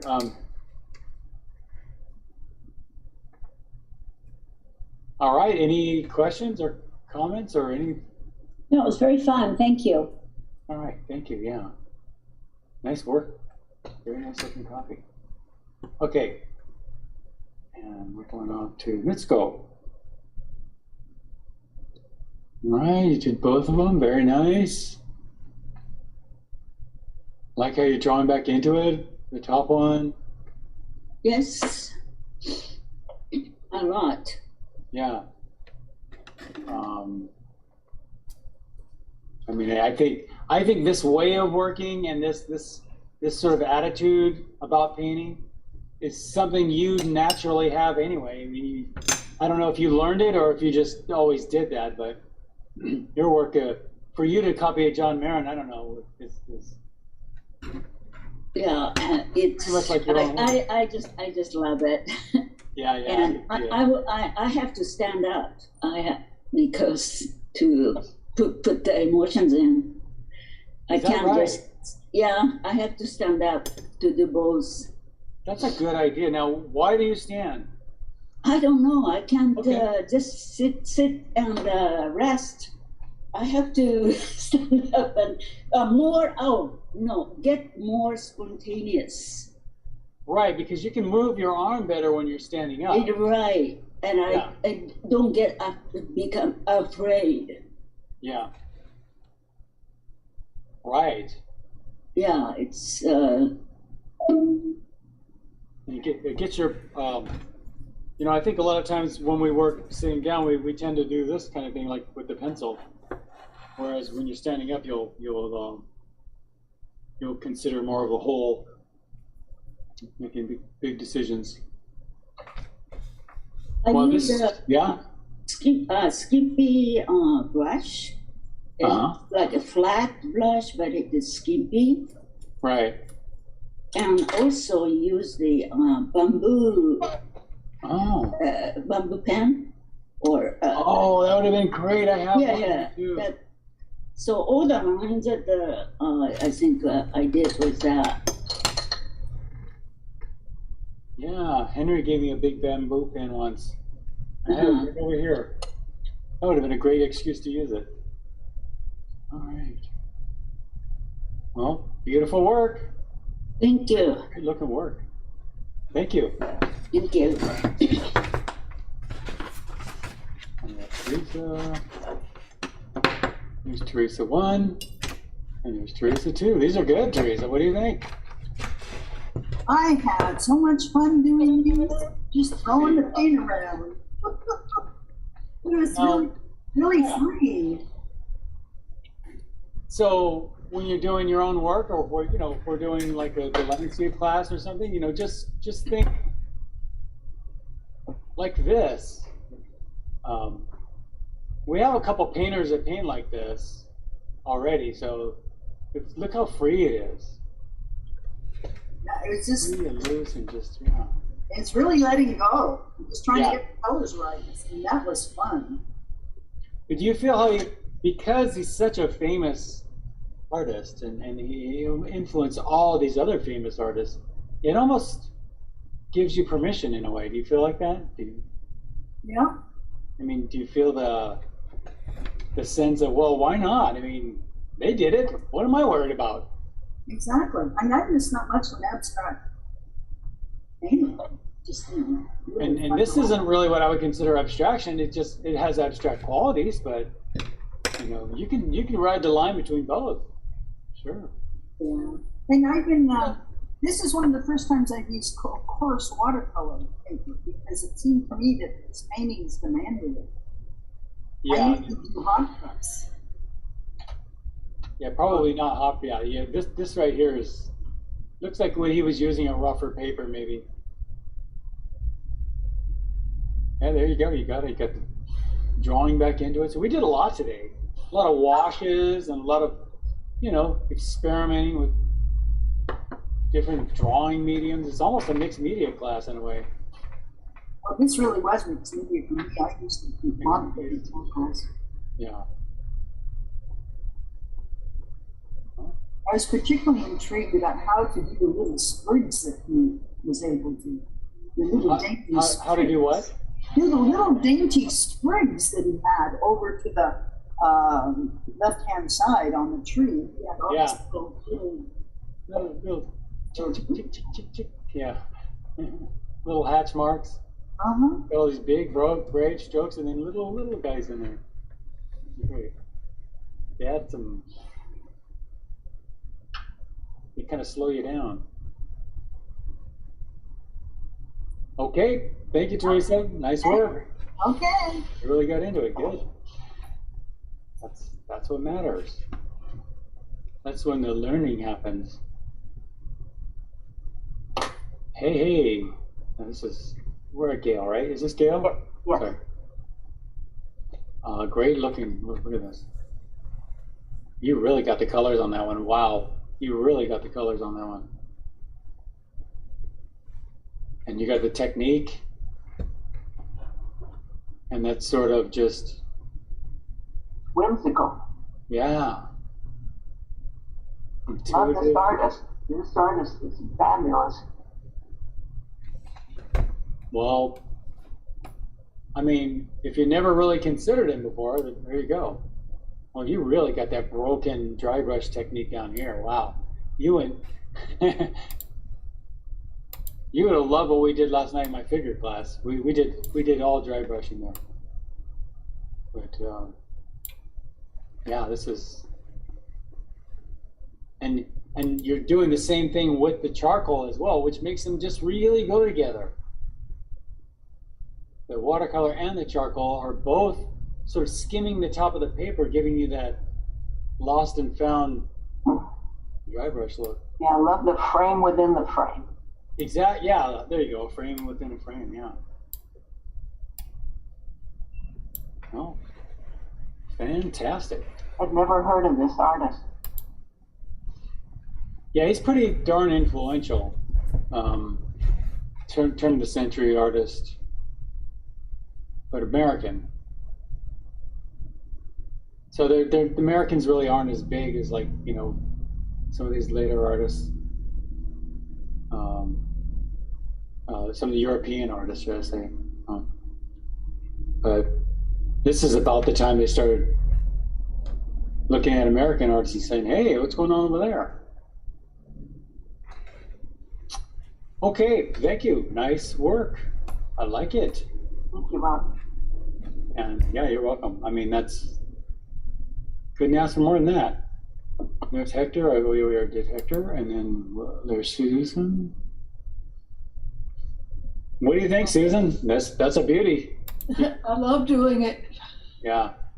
It loves your back, too. Look at that. Beautiful. I like how you threw in a little white, too. I don't think he'd have any, with his attitude, I don't think he'd have any problem using white. I didn't look at enough of his work to see if he uses white or not, but I'm almost certain he would. Yeah, it's certainly the most white I've ever tried to use, but I made the top of the tree kind of short and kind of closed it in, and I just felt like I had to, and I had the water up sort of high, and so I used the white to get some of the, distribution and balance better, and the tree disappeared too. So I think that white was pretty. I was pretty grateful to the tube of white. You had to find it with the white. Yeah. So the white is a great. I can't tend to save me. I don't know why people would not want to use it. Except for, if you really have this thing where you want to maintain this luminosity, I get that. But I don't know. Rob, you're afraid not to. What? This tree looks like it's dancing. Yeah, she's really got some.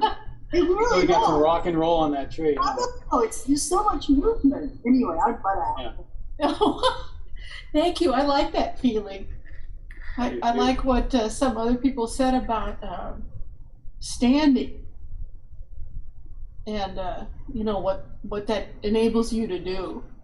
It kind of frees you up. Well, they said he was an improvisational jazz or piano player or jazz musician or something, but you can feel that in his work. He completely loves the improv. He's just going with it. That's how you come up with these images. They're jazz. Totally. Are you still doing any in-person classes? I remember you used to play really, like Coltrane and used to play jazzy stuff when we painted. I could play some music if you guys want me to. But I mean, I'm not doing any classes. I'm just doing the Zoom, and I have one plein air class, but I don't play any music in that. That's over now. That's an art center class that doesn't come back until October. But anyway, alrighty then. Thank you. You're welcome. Thank you. You're welcome.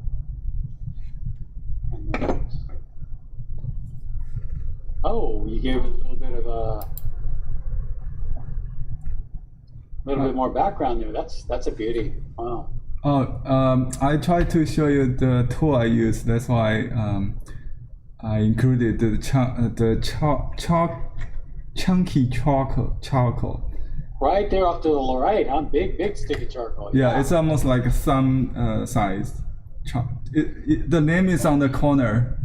You can read that. Chunky charcoal. Chunky charcoal. Yeah, that's what I used for the charcoal strokes. Oh yeah. Big one. You know, sometimes what I'll do is I'll go to my fireplace and just grab a piece of, like if we had a fire, I'll get a big old piece of chunky. I think this is you get some really great edges that way. It's pretty firm. It's not a natural charcoal. It's condensed powder from maybe. Right. Yeah. It is on absorbent rice paper. Oh, okay. And mounted on multimedia paper. Yeah, no, I mean, the way he's working is very much in keeping with the Sumi attitude toward painting, right? I see lots of Sumi elements, like the pattern of the needle, pine needles. Yeah, they'll lay down big washes and then come back with little. Yeah, I like how you incorporated that. That's great. Yeah, I wonder. I'd like to read about him and see if how influenced he was by Sumi painting. I bet you. Yeah, I have. You can see it in there. Yeah. I have his book. This painting is on the cover. The Chicago Art Institute. You have that, huh? Yeah, wow. A medium for modernism. That's the cover of that book. Yeah, I do have that book for a long time, but this is the first time I tried to copy. Thank you for the class. Really I mean, you've been looking at this painting for a long time. Yeah, it's very different structural than Sumi, but I think there's some similarity, like we talked before. It's idea writing instead of illusion. What is called the illusionism? Right. Yes. Yeah. Right. I mean, I think that what I like about him is that he's so accepting of different art forms and wants to use them in his work, and just picks and chooses what he wants to do. But I definitely feel I like the border handling. And the framing, the floating framing. So I frame my work following his style, like without matte, just showing the border of the decorated edge or something like that. Yeah, I do too. I really like the floating. Oh, I definitely like that. Yeah. Well, there's a beauty. That's a really nice piece of work there. Thank you. Thank you, Henry. Thank you, Rob. George.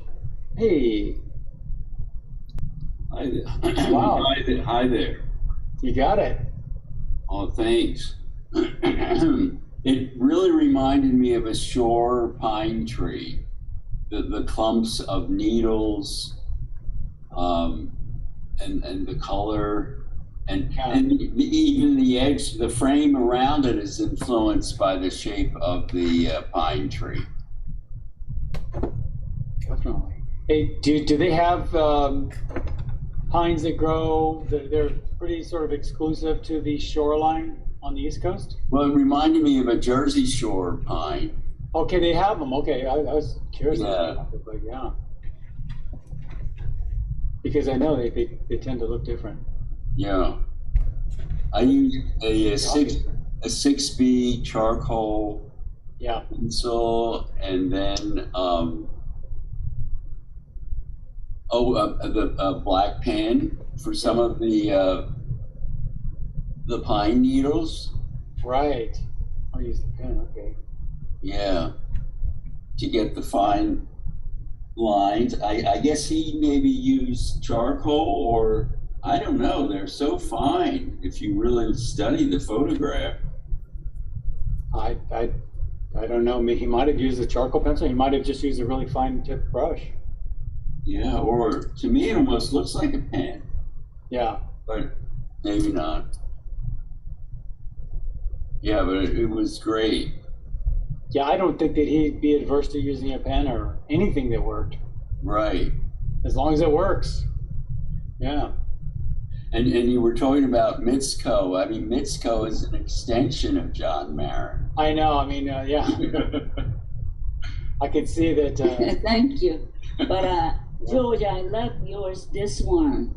Oh, thanks. It's a great one, huh? Yes, it's great. It's beautiful. It's a really great copy. Thank you. Yeah, it is. I mean, it's I shouldn't say copy, it's steady, because it's incorporating everything that he's talking about, Mm. Yeah. Yeah, it was fun to do it for sure. Yeah. Well, great. All right. Thank you, George. Now, I did skip over somebody. Did I skip you? Did I miss anyone?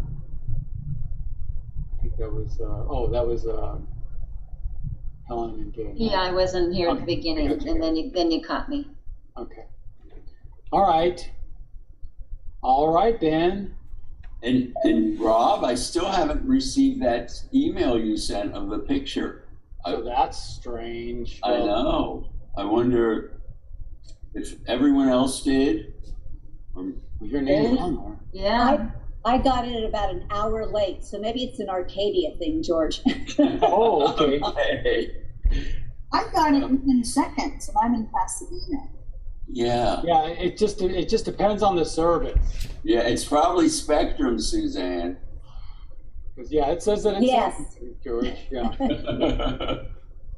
We can blame it on Spectrum. Yeah. I have Spectrum too. Huh.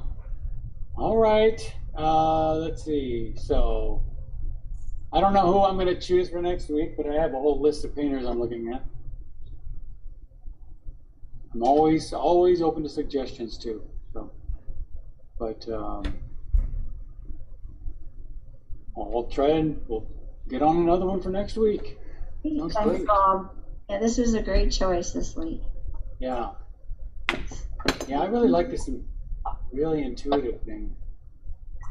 I like that. How about Milton Avery? Milton Avery. Ooh. Emily Clark. Yeah. I think everybody's open for Milton Avery. I know you've liked Milton Avery for years. I can remember our night class at Art Center. Because it looks like a child did it. Yeah. And yet, Mark Rothko was one of his dearest friends. On color, he was a master in colors, making colors next to each other that would vibrate. Makes it simple. I think people are getting more out of seen these masters that do what they would not consider looking at because they look so childish or some, and don't realize the importance of them, of these masters. True. I get as much out of a sergeant as I get out of one of these. Although I've always felt that coming from abstraction into realistic art is the way to go instead of the other way around. You know, I always look at art history kind of like a deconstruction. So if you look at, if you take, let's say with high Renaissance to Baroque art, okay, then you can see like Rococo is a simpler art. And then we just move on to these simpler arts. I know there was neoclassical, which is not simple, but as we get toward modernism, there's a deconstruction, and I think what artists, I don't know if they did this intentionally, but what artists are trying to do is take the work and see what it is in its most simple components, and then put it all back together. And I think now where we are in art is in the putting it back together part. So we're in this pop thing too, which I don't know. I wish we'd get over it. I mean, pop art's great. It's traditional art now. Come on. But anyway. So, alrighty then, everybody. I'll get that to you when it gets to me. Thank you. Thank you. Have a good week, everyone. Have a great one. Thank you so much. Bye-bye. Bye. Thank you, Bob. Thank See you. See you tomorrow morning. We'll see you Bye-bye. then. We'll see a lot of you tomorrow morning. All right.